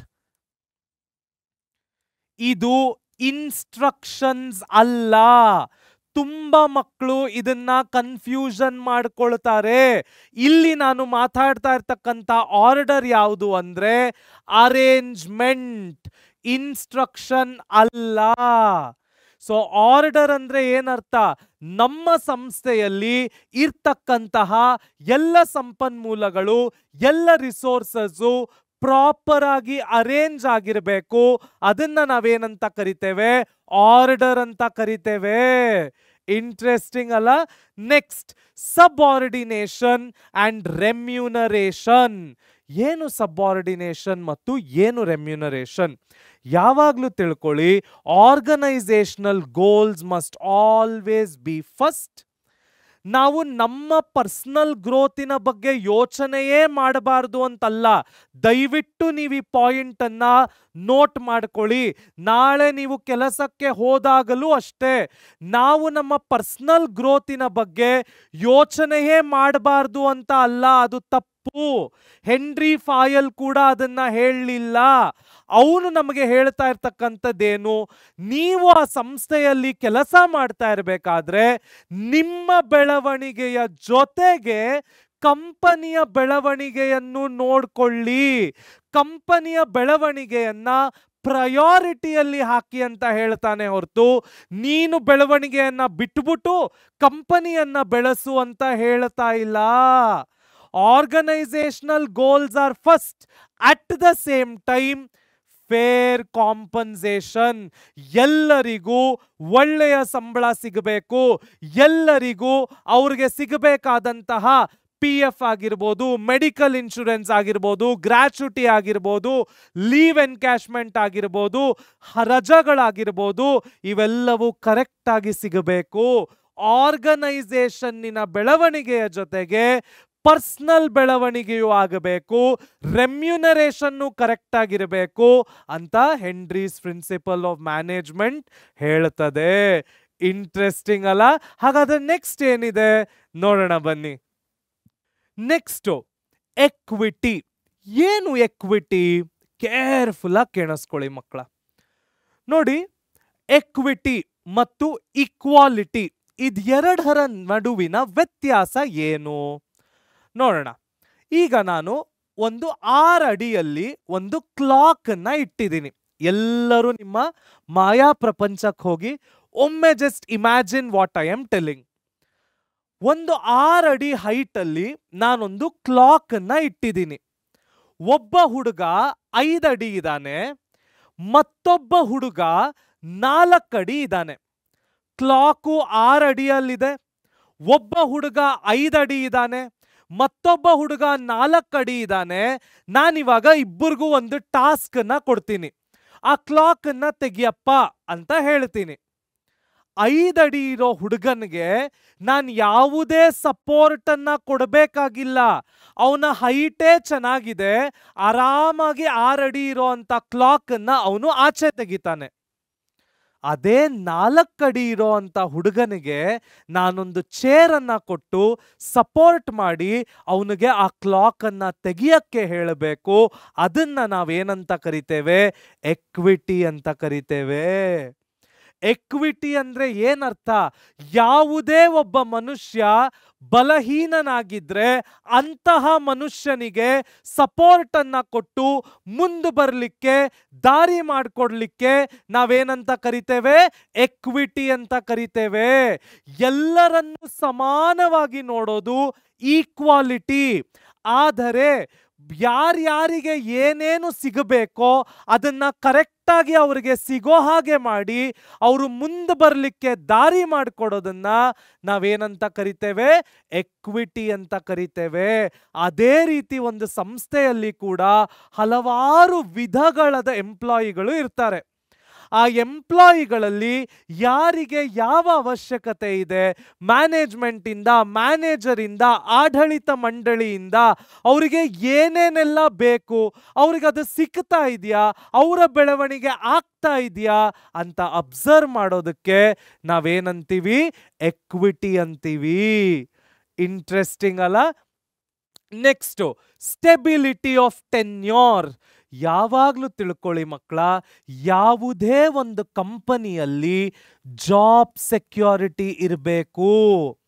ನನ್ನದು ಆ ಕಂಪನಿ ಅನ್ನಿಸ್ಬೇಕು, ನಾನಲ್ಲಿ ಕೆಲಸವನ್ನ ಮಾಡಬೇಕು ಅಂದ್ರೆ ನನಗೆ ಆ ಕಂಪನಿಯಲ್ಲಿ ನನಗಿರ್ತಕ್ಕಂತಹ ಕೆಲಸ ಸ್ಟೇಬಲ್ ಆಗಿದೆ, ಸೆಕ್ಯೂರ್ ಆಗಿದೆ, ನಾನಿಲ್ಲಿ ಹಲವಾರು ವರ್ಷಗಳು ಇದ್ದು ನನ್ನ ಕನಸನ್ನು ನನಸು ಮಾಡ್ಕೊಳ್ಬೋದು, ಕಂಪನಿಯ ಗೋಲ್ಸ್ ಅನ್ನು ಅಚೀವ್ ಮಾಡ್ಬೋದು ಅಂತ ಆ ಎಂಪ್ಲಾಯಿಗೆ ಅನ್ನಿಸ್ಬೇಕು. ಅದನ್ನ ನಾವೇನಂತ ಕರಿತೀವಿ? ಸ್ಟೆಬಿಲಿಟಿ ಆಫ್ ಟೆನ್ಯೂರ್ ಅಂತ ಕರಿತೀವಿ. ಯಾವುದೇ ಒಬ್ಬ ವ್ಯಕ್ತಿಗೆ ಕಪ್ಪೆಯನ್ನ ತಕಡಿಯಲ್ಲಿ ಹಾಕದಂಗೆ ತಕತೈ ತಕತೈ ತಕತೈ ಅಂತ ಕೆಲಸದಲ್ಲಿ ವೇರಿಯೇಷನ್ ಆಗಬಾರ್ದು. ಹಾಗೆ ಆದಾಗ ಆ ವ್ಯಕ್ತಿಗೆ ಕಂಪನಿ ಕಡೆ ಇರುವಂತಹ ಲಾಯಲ್ಟಿ, ನಂಬಿಕೆ ಹೊರಟೋಗುತ್ತೆ. And that becomes a very, very, very big problem. Next, initiative and esprit de corps. ಏನು esprit de corps ಅಂದ್ರೆ? ಯಾವುದೇ ಒಂದು ಸಂಸ್ಥೆಯಲ್ಲಿ ಸೀನಿಯರ್ಗಳು ಇರ್ತಾರೆ, ಜೂನಿಯರ್ಗಳು ಇರ್ತಾರೆ. ಗುಡ್, ಇರಬೇಕು. ಜಾಸ್ತಿ ಜನ ಸೀನಿಯರ್ಸ್ ಇದ್ದಷ್ಟು ಆ company is a trustable company ಅಂತ ಅರ್ಥ. ಎಷ್ಟು ಜನ ಸೀನಿಯರ್ಗಳಿದಾರೋ ಆ ಕಂಪನಿ ಅಷ್ಟು ಚೆನ್ನಾಗಿದೆ ಅಂತ ಅದರ ಅರ್ಥ. ಓಕೆ, ಆದ್ರೆ ಸೀನಿಯರ್ಗಳು ಜೂನಿಯರ್ಗಳನ್ನ ಬುಲ್ಲಿ ಮಾಡೋ ಹಾಗೆ ಆ ಕಂಪನಿ ಇರಬಾರ್ದು. ಸೀನಿಯರ್ ಮತ್ತು ಜೂನಿಯರ್ಗಳಾಗಿರ್ಬೋದು, ಕೊಲೀಗ್ಸ್ ಆಗಿರ್ಬೋದು, ಕೊಲಾಬ್ರೇಟ್ ಮಾಡಿ ಹೊಸ ಹೊಸ ಐಡಿಯಾಗಳನ್ನ ಡಿಸ್ಕಸ್ ಮಾಡಿ ಎಲ್ಲರಿಗೂ ಒಂದು ಈಕ್ವಲ್ ಪ್ಲಾಟ್ಫಾರ್ಮ್ ಸಿಗೋ ಅಂತಹ ಸಂಸ್ಥೆಯನ್ನ ಬೆಳೆಸಬೇಕು. ಅದಕ್ಕೆ ನಾವೇನಂತ ಕರಿತೇವೆ? ಇನಿಷಿಯೇಟಿವ್ ಮತ್ತು ಎಸ್ಪ್ರೆಡ್ ಡಿ ಕಾರ್ಪ್ಸ್ ಅಂತ ಕರಿತೇವೆ. ಯಾವುದೇ ಒಂದು ಸಂಸ್ಥೆಯಲ್ಲಿ ಸೀನಿಯರ್ ಜೂನಿಯರ್ ಎಲ್ಲರೂ ಇರ್ತಾರೆ.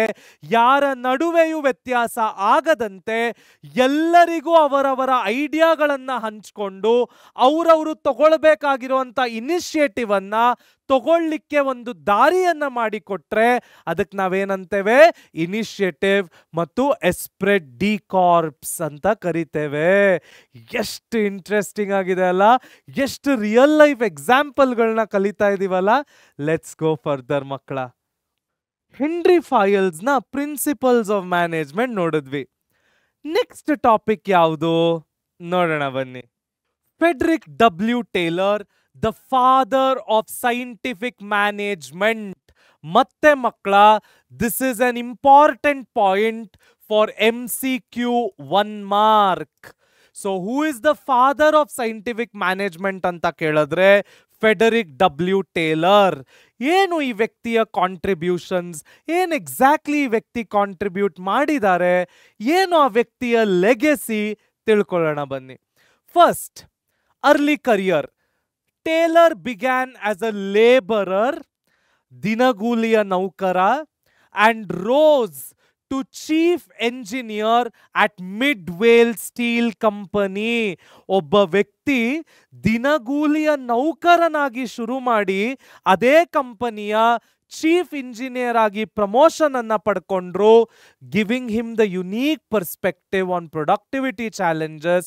ಒಬ್ಬ ವರ್ಕರ್ ಆಗಿ ಕೂಡ ಮತ್ತು ಮ್ಯಾನೇಜ್ಮೆಂಟ್ ವ್ಯೂ ಪಾಯಿಂಟ್ಸ್ ಅಲ್ಲಿ ಕೂಡ ಈ ವ್ಯಕ್ತಿ, ಅದಕ್ಕೆ ನಾವು ಹೇಳೋದು ಫೀಲ್ಡ್ ಇಂದ ಬಂದಿರೋ ಅಂತಹ ವ್ಯಕ್ತಿಗಳಿಗೆ ನಾವು ಯಾವಾಗಲೂ ಕಂಪನಿಯಲ್ಲಿ ಪ್ರಮೋಷನ್ ಕೊಟ್ಟಾಗ ಆ ವ್ಯಕ್ತಿಗಳಿಗೆ ಫೀಲ್ಡ್ ಅಲ್ಲಿ ಆಗ್ತಕ್ಕಂತಹ ಕಷ್ಟಗಳು ಗೊತ್ತಿರುತ್ತೆ, ಕಂಪನಿಯಲ್ಲಿ ಕೂತ್ಕೊಂಡು ಮಾಡಬಹುದಾದಂತಹ ಕೆಲಸಗಳ ಬಗ್ಗೆನೂ ಗೊತ್ತಿರುತ್ತೆ. ಅಂತಹ ವ್ಯಕ್ತಿಗಳು ನಮ್ಮ ಸಂಸ್ಥೆಗೆ ಬೆಸ್ಟ್ ಕಾಂಟ್ರಿಬ್ಯೂಷನ್ ಮಾಡ್ತಾರೆ ಅಂತ.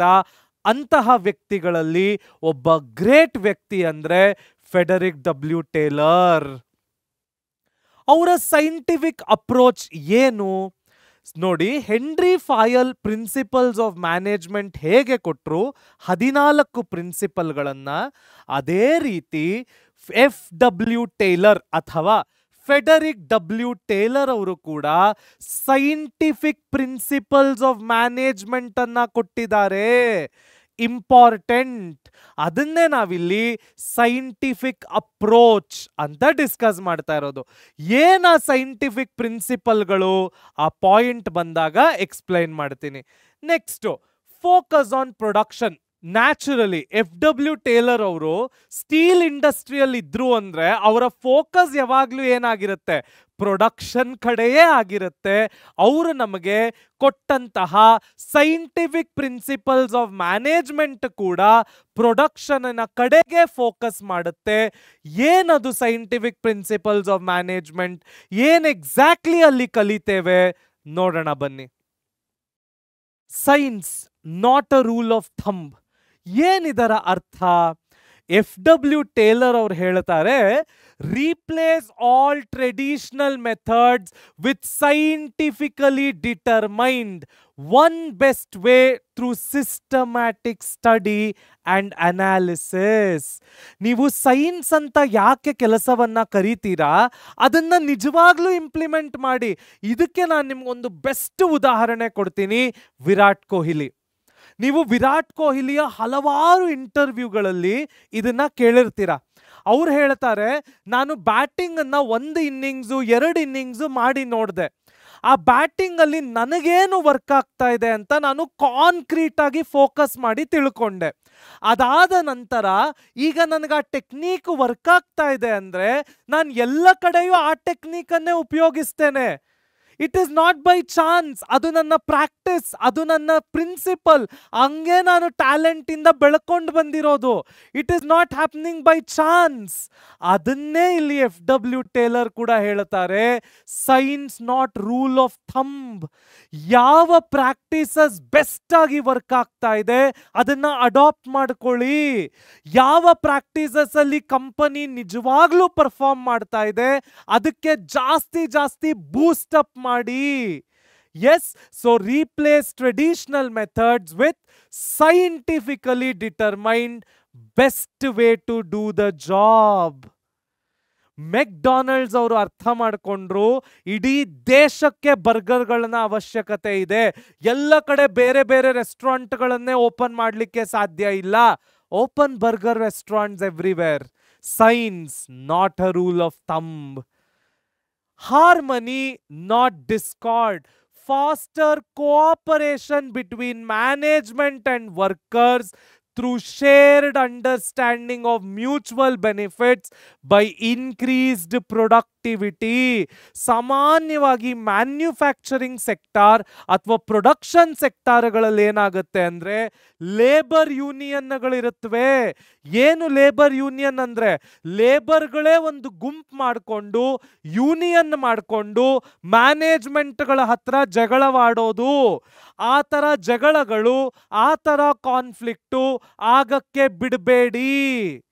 ಯಾವಾಗಲೂ ಮ್ಯಾನೇಜ್ಮೆಂಟ್ ಮತ್ತು ಕೆಲಸಗಾರರು ಕೈ ಮಿಲಾಯಿಸಿ ಕೈ ಜೋಡಿಸಿ ಒಟ್ಟಿಗೆ ನಡ್ಕೊಂಡು ಹೋದಾಗ ಮಾತ್ರ ಕಂಪನಿಗೆ ಪ್ರೊಡಕ್ಟಿವಿಟಿ ಜಾಸ್ತಿ ಆಗ್ಲಿಕ್ಕೆ ಸಾಧ್ಯ ಅಂತ ಹೇಳ್ತಾ ಇದ್ದಾರೆ. Next, cooperation not individualism. ಏನದರ ಅರ್ಥ? Replace competition with collaboration between workers and management through division of work and responsibilities. ಏನು ಇದರ ಅರ್ಥ? ಮ್ಯಾನೇಜ್ಮೆಂಟ್ ಮತ್ತು ಕೆಲಸಗಾರರ ನಡುವೆ ಕಾಂಪಿಟೇಷನ್ ಹುಟ್ಟಾಕಬೇಡಿ. ಮ್ಯಾನೇಜ್ಮೆಂಟ್ ಮತ್ತು ಕೆಲಸಗಾರರ ನಡುವೆ ಕೊಲಾಬರೇಷನ್ ಇರಲಿ. ಕಾಂಪಿಟೇಷನ್ ಅನ್ನ ನಾವು ಯಾವಾಗ ಹುಟ್ಟಾಕ್ತಿವಿ, ಒಬ್ಬರಿಗೊಬ್ಬರ ಮೇಲೆ ಚಾಡಿ ಹೇಳಕ್ ಶುರು ಮಾಡ್ತಾರೆ, ಒಬ್ಬರಿಗೊಬ್ಬರ ಜೊತೆ ಗಲಾಟೆಗಳು ಮಾಡಕ್ ಶುರು ಮಾಡ್ತಾರೆ, ಒಬ್ಬರಿಗೆ ಕಂಡ್ರೆ ಒಬ್ಬರಿಗೆ ಆಗದೆ ಇರೋಂಗೆ ಶುರು ಮಾಡ್ತಾರೆ. ಅದೇ ಕೊಲಾಬರೇಷನ್ ಅನ್ನ ತಂದಿಟ್ರೆ ಮ್ಯಾನೇಜ್ಮೆಂಟ್ ಆಗಿರ್ಬೋದು, ಕೆಲಸಗಾರರಾಗಿರ್ಬೋದು, ನಾನು ಮುಂಚೆಯೂ ಹೇಳಿದ ಹಾಗೆ ಕೈ ಕೈ ಜೋಡಿಸಿ ಕಂಪನಿಯನ್ನ ಮುಂದೆ ಕರ್ಕೊಂಡು ಹೋಗ್ತಾರೆ. Next, development of workers. ಏನದರ ಅರ್ಥ? Scientifically select, train and develop each worker to their greatest efficiency and prosperity. ಯಾವುದೇ ನೌಕರ ಆಗಿರ್ಬೋದು, ಅವನಿಗೆ ಬೇಕಾದಂತಹ ಬೆಸ್ಟ್ ಟ್ರೈನಿಂಗ್ ಅನ್ನ ಕೊಟ್ಟು ಕಂಪನಿಯಲ್ಲಿ ಇಟ್ಕೊಳ್ಳಿ.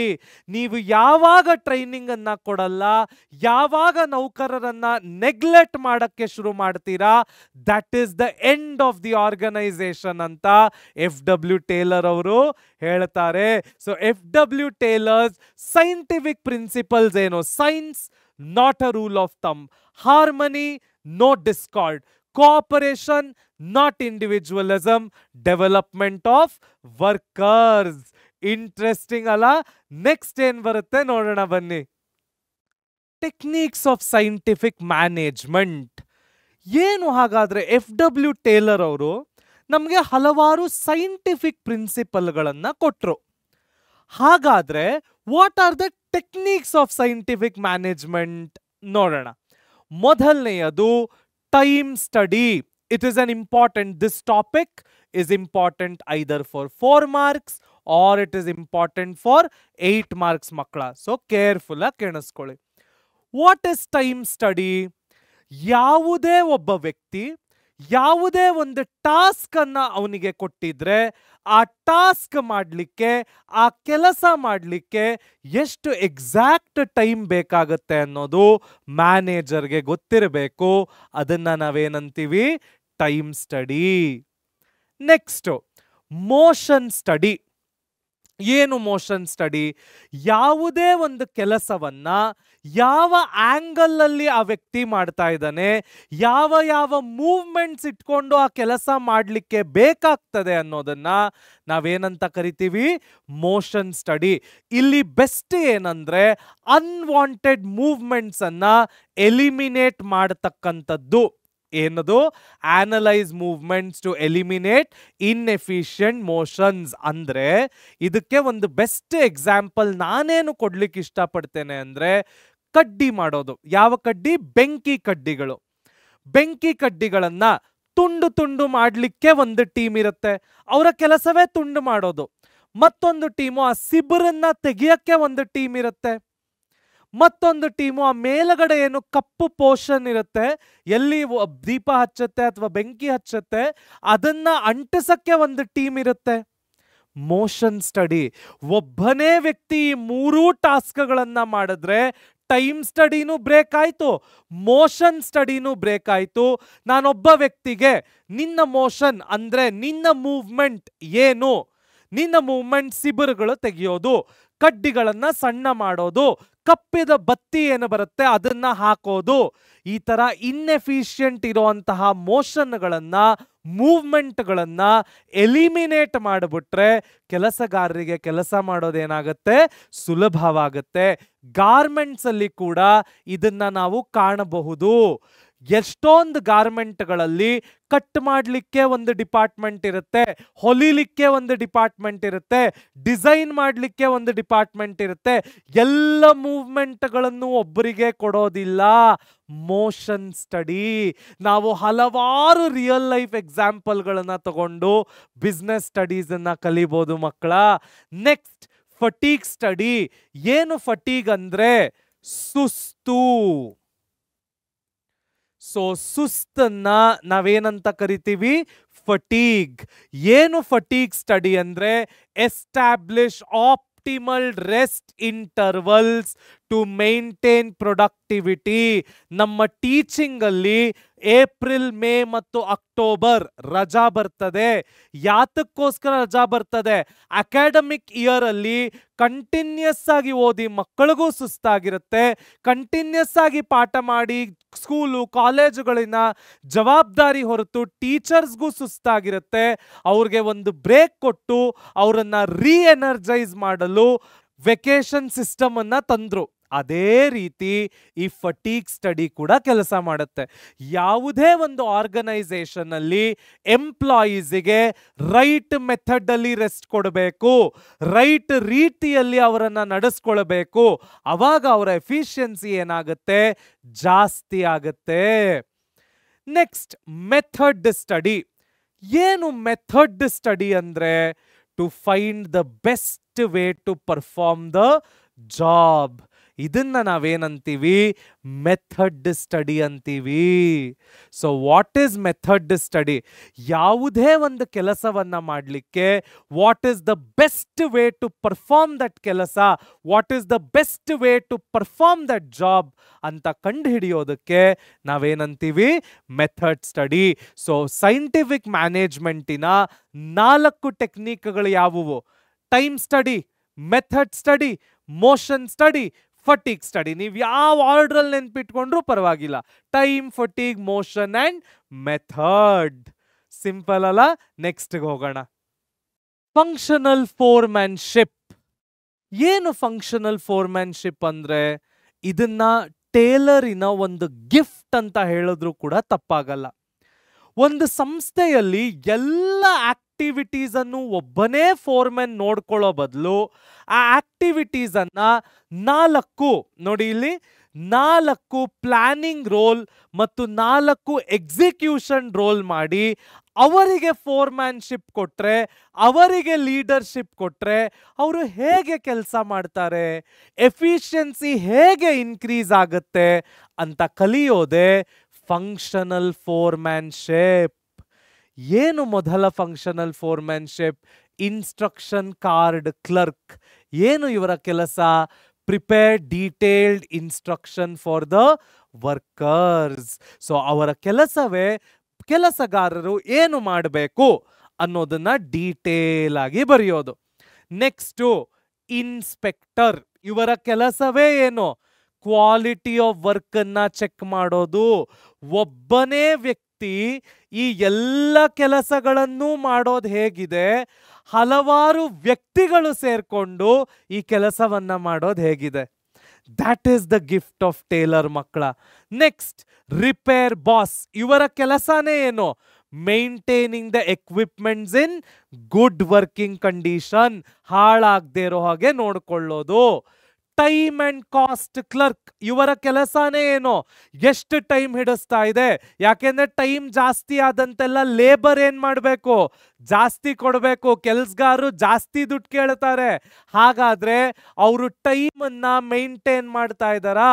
ಕಾಸ್ಟ್ ಆಫ್ ಪ್ರೊಡಕ್ಷನ್ ಎಷ್ಟಿದೆ ನೋಡ್ಕೊಳ್ಳಿಕ್ಕೆ ಒಬ್ಬ ವ್ಯಕ್ತಿ. ಗ್ಯಾಂಗ್ ಬಾಸ್ ಅಂದ್ರೆ keeps the materials and tools ready for operations.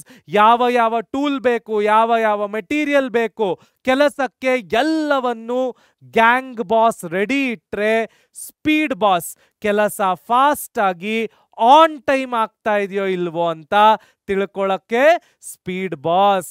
So instruction card clerk, inspector, repair boss, time and cost clerk, gang boss ಮತ್ತೆ ಸ್ಪೀಡ್ ಬಾಸ್. ಇಂಟ್ರೆಸ್ಟಿಂಗ್ ಅಲ್ಲ? ನೆಕ್ಸ್ಟ್ ಟಾಪಿಕ್ ಏನು ನೋಡೋಣ ಬನ್ನಿ. Standardization and simplification. ಏನು ಇದರ ಅರ್ಥ? Careful ಆಗಿ ತಿಳ್ಕೊಳ್ಳಿ. ಟೇಲರಿನ ಸೈಂಟಿಫಿಕ್ ಪ್ರಿನ್ಸಿಪಲ್ಸ್ ಆಫ್ ಮ್ಯಾನೇಜ್ಮೆಂಟ್ ಏನಿತ್ತು ಅದರ ಮೇನ್ 2 ಪಾರ್ಟ್ಸೇ ಸ್ಟ್ಯಾಂಡರ್ಡೈಸೇಷನ್ ಮತ್ತೆ ಸಿಂಪ್ಲಿಫಿಕೇಶನ್. ಏನು ಸ್ಟ್ಯಾಂಡರ್ಡೈಸೇಷನ್ ಅಂದ್ರೆ, ಏನು ಸಿಂಪ್ಲಿಫಿಕೇಶನ್ ಅಂದ್ರೆ ಕೇಳಿಸ್ಕೊಳ್ಳಿ. ನೋಡಿ, ಯಾವುದೇ ಒಂದು ಕೆಲಸವನ್ನ ಇದೇ ರೂಲ್ಸ್ ಇಟ್ಕೊಂಡು, ಇದೇ ರೆಗ್ಯುಲೇಷನ್ಸ್ ಇಟ್ಕೊಂಡು, ಇದೇ ಪಾಲಿಸಿ ಇಟ್ಕೊಂಡು, ಇದೇ ಪ್ರೊಸೀಜರ್ ಇಟ್ಕೊಂಡು ಇದೇ ಆರ್ಡರ್ ಅಲ್ಲಿ ಫಾಲೋ ಮಾಡಿ ಆ ಕೆಲಸವನ್ನ ಮಾಡಬೇಕು ಅಂದ್ರೆ ಸ್ಟ್ಯಾಂಡರ್ಡೈಸೇಷನ್. ಕ್ಲಿಯರಾ? ಅದೇ ರೀತಿ ಯಾವುದೇ ಕೆಲಸದಲ್ಲಿ ಯಾವ ಯಾವ ಸ್ಟೆಪ್ಸ್ ಅನ್ನ ನಾವು ರೆಡ್ಯೂಸ್ ಮಾಡಿ ಅದನ್ನ ಕೆಲಸಗಾರರಿಗೆ ಈಸಿ ಮಾಡ್ಕೊಡ್ಲಿಕ್ಕೆ ಸಾಧ್ಯವೋ ಅದನ್ನ ನಾವೇನಂತ ಕರಿತೀವಿ? ಸಿಂಪ್ಲಿಫಿಕೇಶನ್. ಸೊ ಸ್ಟ್ಯಾಂಡರ್ಡೈಸೇಷನ್ ಅಂದ್ರೆ establishing uniform specifications for every business. Same rule, same regulation, same procedure, same policy, same uniform. Simplification ಅಂದ್ರೆ it aims at eliminating unnecessary diversity in products, parts and processes. Interesting ಅಲ್ಲ? From raw materials to finished products, from work to time requirements, there creates a consistency and predictability in operation. Standardization.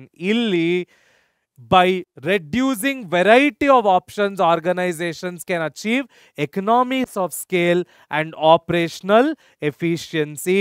So standardization ಮಾಡೋದ್ರಿಂದ ನಮಗೆ ಹೇಗೆ ಆ process ಆಗಬೇಕು, ಯಾವ ರೀತಿ ಆಗಬೇಕು, ಎಷ್ಟೊತ್ತರಲ್ಲಿ ಆಗಬೇಕು, ಎಷ್ಟು ಜನರಿಂದ ಆಗಬೇಕು ತಿಳಿದು ಬರುತ್ತೆ. ಅದೇ ಸಿಂಪ್ಲಿಫಿಕೇಶನ್ ಮಾಡೋದ್ರಿಂದ ಓಕೆ ಯಾವ ರೀತಿ ಮಾಡಬೇಕು, ಈಸಿಯಾಗಿ ಮಾಡೋಣ. ಎಷ್ಟು ಜನ ಬೇಕು, ಕೊಲಾಬ್ರೇಟ್ ಮಾಡ್ಕೊಂಡು ಮಾಡೋಣ. ಎಷ್ಟು ಹೊತ್ತು ಬೇಕು ನೋಡ್ಕೊಂಡು ಮಾಡೋಣ. ಎಷ್ಟು ಕಾಸ್ಟಲ್ಲಿ ಆಗಬೇಕು ಉಳಿಸ್ಬಿಟ್ಟು ಮಾಡೋಣ. ಸಿಂಪ್ಲಿಫಿಕೇಶನ್. ಅರ್ಥ ಆಯ್ತಾ? Differences are important for 2 marks ಮಕ್ಕಳ. ಕೇಳ್ತಾರೆ.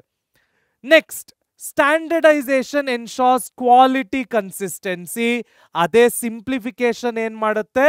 ಇಟ್ ರೆಡ್ಯೂಸಸ್ ದ ಇನ್ವೆಂಟ್ರಿ ಅಂದ್ರೆ stock costs. Next, it facilitates interchangeability of parts. ಅದೇ ಸಿಂಪ್ಲಿಫಿಕೇಶನ್ ಅಲ್ಲಿ ಇಟ್ ಸ್ಟ್ರೀಮ್ ಲೈನ್ಸ್ ಅಂದ್ರೆ ಒಂದು ಪ್ರೊಡಕ್ಷನ್ ಅನ್ನ ಇದೇ ರೀತಿ ಆಗಬೇಕು ಅಂತ ಸಿಂಪ್ಲಿಫೈ ಮಾಡುತ್ತೆ. Next, it enables accurate planning and control. ಅದೇ simplification lovers equipments and tooling expenses. ಯಾಕೆ ಅಂದ್ರೆ ಇಲ್ಲಿ ಪ್ರೊಡಕ್ಷನ್ ಏನಾಗಿದೆ? ಸ್ಟ್ರೀಮ್ ಲೈನ್ ಆಗಿದೆ. ಇದೇ ರೀತಿ ಆಗಬೇಕು ಅಂತ ಫಿಕ್ಸ್ ಆಗೋಗಿದೆ. ಎಷ್ಟು ಇಂಟ್ರೆಸ್ಟಿಂಗ್ ಟಾಪಿಕ್ ಅಲ್ಲ? ನೆಕ್ಸ್ಟ್ ಏನು ನೋಡೋಣ ಬನ್ನಿ. Taylor versus Fayol key differences ಏನು? ಮೊದಲನೆಯದು, Henry Fayol's principle is universally applicable and accepted. ಇಡೀ ಜಗತ್ತಿನಲ್ಲಿ ಎಲ್ಲೋದ್ರೂ ಎಸ್ಪ್ರೆಡ್ ಡಿಕಾಪ್ಸ್ ಇದೆ, ಎಲ್ಲೋದ್ರೂ ಸ್ಕೆಲಾರ್ ಚೈನ್ ಇದೆ, unity of direction, order, unity of command, ಎಲ್ಲಿ ಹೋದ್ರೂ ಸೆಂಟ್ರಲೈಸೇಷನ್, ಡಿಸೆಂಟ್ರಲೈಸೇಷನ್, ಎಲ್ಲಿ ಹೋದ್ರೂ ಇವೆಲ್ಲ ನೋಡ ಸಿಗುತ್ತೆ. ಎಲ್ಲ ಕಡೆ ಇದು ಅಪ್ಲಿಕೇಬಲ್ ಆಗುತ್ತೆ, ಯೂನಿವರ್ಸಲ್ ಅಪ್ಲಿಕಬಿಲಿಟಿ. ಆದರೆ FW ಟೇಲರ್ ಅವರು ಕೆಲವು ಪ್ರೊಡಕ್ಷನ್ ಕಂಪನಿಗಳ ಮೇಲೆ ಮಾತ್ರ ಫೋಕಸ್ ಮಾಡ್ತಾರೆ, ಸರ್ವಿಸ್ ಸೆಕ್ಟರ್ ಮೇಲೆ ಫೋಕಸ್ ಮಾಡೋದಿಲ್ಲ. ಸೊ ಅವರ ಪ್ರಿನ್ಸಿಪಲ್ಗಳು ಸ್ಪೆಷಲೈಸ್ಡ್ ಮ್ಯಾನ್ಯುಫ್ಯಾಕ್ಚರಿಂಗ್ ಸೆಕ್ಟರ್ ಅಲ್ಲಿ ಮಾತ್ರ ಅಪ್ಲಿಕೇಬಲ್ ಆಗುತ್ತೆ. ಇಂಟ್ರೆಸ್ಟಿಂಗ್ ಅಲ್ಲ? Next, it improves overall administration. ಆದರೆ FW Taylor shop floor productivity ಬಗ್ಗೆ ಮಾತ್ರ ಯೋಚನೆ ಮಾಡ್ತಾರೆ. ಅದೇ difference between a marine engineer and a chief engineer in steel plant. ಅರ್ಥ ಆಯ್ತಾ? ಸೊ ಇವರು ಓವರ್ ಆಲ್ ಆಡಳಿತವನ್ನ ಇಂಪ್ರೂವ್ ಮಾಡಲಿಕ್ಕೆ ನೋಡಿದ್ರೆ, ಇವರು ಬಿಸ್ನೆಸ್ ಅನ್ನ, ಶಾಪ್ ಫ್ಲೋರ್ ಪ್ರೊಡಕ್ಟಿವಿಟಿಯನ್ನ ಇಂಪ್ರೂವ್ ಮಾಡಲಿಕ್ಕೆ ನೋಡ್ತಾ ಇದ್ದಾರೆ. ಇವರು it came as a personal experience as a manager. ಇವರಿಗೆ it was a scientific observation and experiment. ಅವರು ಲೇಬರಿನಿಂದ ಚೀಫ್ ಇಂಜಿನಿಯರ್ ಆಗಿ ಬರೋ ತನಕ ಅವ್ರಿಗಾದಂತಹ ಅನುಭವಗಳು, ಅವರು ಮಾಡಿದಂತಹ ಒಬ್ಸರ್ವೇಷನ್ಗಳಿಂದ ಇವೆಲ್ಲವನ್ನು ಕಲಿತರು. Next, he was a practitioner with management background. ಆದರೆ FW ಟೇಲರ್ ಅವರು scientist with engineering approach. Next, ಇವರು ಟಾಪ್ ಡೌನ್ ವ್ಯೂ ನೋಡಿದ್ರೆ, ಇವರು ಬಾಟಮ್ ಅಪ್ ವ್ಯೂ ನೋಡಿದ್ರು. ಇಲ್ಲಿ ಒಂದು ವ್ಯಾಲಿಡ್ ರೀಸನ್ ಕೂಡ ಇದೆ. ಹೆನ್ರಿ ಫಾಯಲ್ ಅವರು ವಾಸ್ ಅ ಮರೀನ್ ಇಂಜಿನಿಯರ್. ಆದ್ರಿಂದ ಅವರು ಮೇಲಿಂದ ಕೆಳಗಿನ ಹೈರಾರ್ಕಿ ಬಗ್ಗೆ ಯೋಚನೆ ಮಾಡಿದ್ರು. ಆದ್ರೆ ಟೇಲರ್ ಅವರು ಕೆಳಗಿನಿಂದ ಮೇಲೆ ಬಂದಂತಹ ವ್ಯಕ್ತಿ, ಲೇಬರ್ ಇಂದ ಚೀಫ್ ಇಂಜಿನಿಯರ್ ಆದಂತಹ ವ್ಯಕ್ತಿ. ಅವರಿಗೆ ಗ್ರೌಂಡ್ ರಿಯಾಲಿಟಿ ಗೊತ್ತಿತ್ತು. ಅವ್ರು ಯಾವುದರ ಬಗ್ಗೆ ಯೋಚನೆ ಮಾಡಿದ್ರು? ಬಾಟಮ್ ಅಪ್ ಬಗ್ಗೆ ಯೋಚನೆ ಮಾಡಿದ್ರು ಮಕ್ಕಳ. ಇಂಟ್ರೆಸ್ಟಿಂಗ್ ಅಲ್ಲ? ನೆಕ್ಸ್ಟ್ ಏನು ನೋಡೋಣ ಬನ್ನಿ. ಇವತ್ತಿನ ಏಜ್ಗೆ, ಇವತ್ತಿನ ಜನರೇಷನ್ನಿಗೆ, ಇವತ್ತಿನ ಕಾಲಕ್ಕೆ ಹೇಗೆ ಈ modern relevance of management principles ಇದೆ? ಇವತ್ತಿನ ಪ್ರಪಂಚಕ್ಕೆ ಈ ಮ್ಯಾನೇಜ್ಮೆಂಟ್ ಪ್ರಿನ್ಸಿಪಲ್ಸ್ ಅನ್ನೋದು ಹೇಗೆ ರೆಲೆವೆಂಟ್ ಆಗುತ್ತೆ ನೋಡೋಣ ಬನ್ನಿ. ಮೊದಲನೆಯದು adaptation to the digital era. ನೋಡಿ, traditional principles like division of work, scalar chain have evolved to accommodate flatter ಹೈರಾರ್ಕೀಸ್. ಇವತ್ತು ಇನ್ಫ್ಯಾಕ್ಟ್ ನಾವು ಗೂಗಲ್ ಅಂತಹ ಅಥವಾ ಮೈಕ್ರೋಸಾಫ್ಟ್ ಅಂತಹ ಸಂಸ್ಥೆಗಳು ಕಾರ್ಪೊರೇಟ್ಸ್ ಅಲ್ಲಿ ನೋಡಿದ್ರೆ ಅವರಿವತ್ತು ಹೈರಾರ್ಕಿಯನ್ನ ಇಟ್ಕೊಳ್ಳೋದೇ ಮರ್ತುಬಿಟ್ಟಿದ್ದಾರೆ. ಒಬ್ಬ ಮಾಮೂಲಿ ಎಂಪ್ಲಾಯಿ ಕೂಡ ಬಿಲ್ ಗೇಟ್ಸ್ ಹತ್ರ ಮಾತಾಡ್ಬೋದು. ಒಬ್ಬ ಮಾಮೂಲಿ ಎಂಪ್ಲಾಯಿ ಕೂಡ ಸುಂದರ್ ಪಿಚಾಯಿಗೆ ಮೇಲ್ ಕಳಿಸ್ಬೋದು. ಫ್ಲಾಟರ್ ಹೈರಾರ್ಕಿ ಅಂತ ನಾವು ಇದನ್ನ ಕರಿತೇವೆ. ಸೊ ಇವತ್ತಿನ ಡಿಜಿಟಲ್ ಎರಾದಲ್ಲಿ ಸ್ಕೆಲಾರ್ ಚೈನ್ ಆಗಿರ್ಬೋದು ಅಥವಾ ಡಿವಿಷನ್ ಆಫ್ ವರ್ಕ್ ಆಗಿರ್ಬೋದು ಸ್ವಲ್ಪ ಮಟ್ಟಿಗೆ ಕಡಿಮೆಯಾಗಿದೆ. Remote work applications, so natural ಆಗಿ ಎಲ್ಲರಿಗೂ ಗೊತ್ತಿರ್ತಕ್ಕಂಥ ವಿಷಯ, majority of the corporate world work from home ಮಾಡ್ತಾ ಇದೆ. ಸೊ ಇಲ್ಲಿ ಹೈರಾರ್ಕಿ ಅನ್ನೋ ಮಾತೇ ಬರೋದಿಲ್ಲ. ಮೋರ್ ಓವರ್, ಯಾರು ಯಾರಿಗೆ ಕಮಾಂಡ್ ಕೊಡ್ತಾರೆ, ಯಾರು ಯಾರಿಗೆ ಡೈರೆಕ್ಷನ್ ಹೇಳ್ತಾರೆ, ಇಟ್ ಹ್ಯಾಸ್ ಬಿಕಮ್ ಯೂನಿಫಾರ್ಮ್. ಎಲ್ಲರಿಗೂ ಎಲ್ಲವೂ ಗೊತ್ತು. ಎಲ್ಲರೂ ಅವರವರ ಕೆಲಸವನ್ನ ವರ್ಕ್ ಫ್ರಮ್ ಹೋಮ್ ಅವ್ರ ಮನೆಯಿಂದ ಮಾಡ್ಕೊಳ್ತಾ ಇದ್ದಾರೆ. ಸೊ ಈ ಯೂನಿಟಿ ಆಫ್ ಕಮಾಂಡ್ ಅಲ್ಲಿ ಮತ್ತು ಡೈರೆಕ್ಷನ್ ಪ್ರಿನ್ಸಿಪಲ್ಗಳಲ್ಲಿ ಕೆಲವು ಚೇಂಜಸ್ ಬಂದಿದೆ. Next industry 4 integration. ಇವತ್ತಿನ ಟೆಕ್ನಾಲಜಿ ಇದು ನಮಗೆ ಸೈಂಟಿಫಿಕ್ ಪ್ರಿನ್ಸಿಪಲ್ಸ್ ಆಫ್ ಮ್ಯಾನೇಜ್ಮೆಂಟ್ ಇಂದ ಅಪ್ಲಿಕೇಬಲ್ ಆಗುತ್ತೆ. ಇವತ್ತು ಇರ್ತಕ್ಕಂತಹ ಟೆಕ್ನಾಲಜಿ ಆಗಿರ್ಬೋದು, ಇವತ್ತು ನಾವು ಮಾಡ್ತಾ ಇರ್ತಕ್ಕಂತಹ ಕೆಲಸಗಳಾಗಿರ್ಬೋದು, ಇವತ್ತು ನಮ್ಮ ದೇಶದಲ್ಲಿ ಅಥವಾ ವಿಶ್ವದಲ್ಲಿ ಆಗ್ತಾ ಇರ್ತಕ್ಕಂತಹ ಪ್ರೊಡಕ್ಷನ್ಸ್ ಆಗಿರ್ಬೋದು, ಹಲವಾರು ಚೇಂಜಸ್ ಆಗಿದೆ. ಸೈಂಟಿಫಿಕ್ ಪ್ರಿನ್ಸಿಪಲ್ಸ್ ಆಫ್ ಮ್ಯಾನೇಜ್ಮೆಂಟ್ ಆಗಿರ್ಬೋದು, ಅದರ 4 ಸ್ಟಡೀಸ್ ಆಗಿರ್ಬೋದು, ಇವತ್ತಿನ ಕಾಲದಲ್ಲಿ ಸ್ವಲ್ಪ ಔಟ್ಡೇಟೆಡ್ ಅಂತ ಹೇಳಿದ್ರು ಕೂಡ ತಪ್ಪಾಗೋದಿಲ್ಲ. Despite dramatic changes in technology and business environments, ಇವತ್ತಿಗೂ ಕೂಡ ಟೇಲರ್ ಮತ್ತು ಫಾಯಲ್ ಕೊಟ್ಟಂತಹ ಕೋರ್ ಪ್ರಿನ್ಸಿಪಲ್ಸ್ ಏನಾಗಿದೆ ಅವೇ ಆಗಿದೆ. ಅವು ಚೇಂಜ್ ಆಗಿಲ್ಲ ಮಕ್ಕಳ. ಎಷ್ಟು ಈಸಿ ಚಾಪ್ಟರ್ ಇತ್ತಲ್ಲ ಇದು. ಎಷ್ಟು ರಿಯಲ್ ಲೈಫ್ ಎಕ್ಸಾಂಪಲ್ಸ್ ಕಲ್ತ್ವಿ. ಎಸ್, ಎಲ್ಲರೂ ಅಷ್ಟೇ focus on the concepts, learn the concept. ಲೆಕ್ಚರನ್ನು ಕೇಳಿ ಆರಾಮಾಗಿ ಎಕ್ಸಾಮಿಗೆ ಹೋಗಿ 100ಕ್ಕೆ 100, 99 ಅಲ್ಲ 100ಕ್ಕೆ 100 ತೆಗಿಬೇಕು. ಎಲ್ಲರೂ ಸಿವಿಲ್ ಸರ್ವೀಸಸ್ಗೆ ರೆಡಿ ಆಗಬೇಕು. ನಮ್ಮ ಕರ್ನಾಟಕದಿಂದ ಹಲವಾರು IAS, IPS, IFS, IFOS ಆಫೀಸರ್ಸನ್ನು ಈ ದೇಶಕ್ಕೆ ಕೊಡುಗೆಯಾಗಿ ಕೊಡೋಣ ಮಕ್ಕಳ. Ready? Yes, live the theory of distraction, embrace the theory of focus ಮಕ್ಕಳ. 10 ಹಲವಾರು ಟಾಪಿಕ್ಗಳನ್ನ ಕಲ್ತ್ವಿ, 10 ಹಲವಾರು ಟರ್ಮಿನಾಲಜೀಸ್ ಅನ್ನ ನೋಡಿದ್ವಿ, 10 ಹಲವಾರು ಕಾನ್ಸೆಪ್ಟ್ಗಳನ್ನ ತಿಳ್ಕೊಂಡ್ವಿ. ಏನಾದ್ರೂ ಡೌಟ್ ಇದ್ರೆ ಕಾಮೆಂಟ್ ಸೆಕ್ಷನ್ ಅಲ್ಲಿ ಹಾಕೋದನ್ನ ಮರಿಬೇಡಿ. ಲೈಕ್, ಶೇರ್ ಅಂಡ್ ಸಬ್ಸ್ಕ್ರೈಬ್ ಮಾಡಿ. ಎಲ್ಲರೂ ಕಲಿಯೋಣ, ನಲಿಯೋಣ, ಬೆಳೆಯೋಣ, ನವ ಕರ್ನಾಟಕದ ನಿರ್ಮಾಣ ಮಾಡೋಣ. ಧನ್ಯವಾದಗಳು.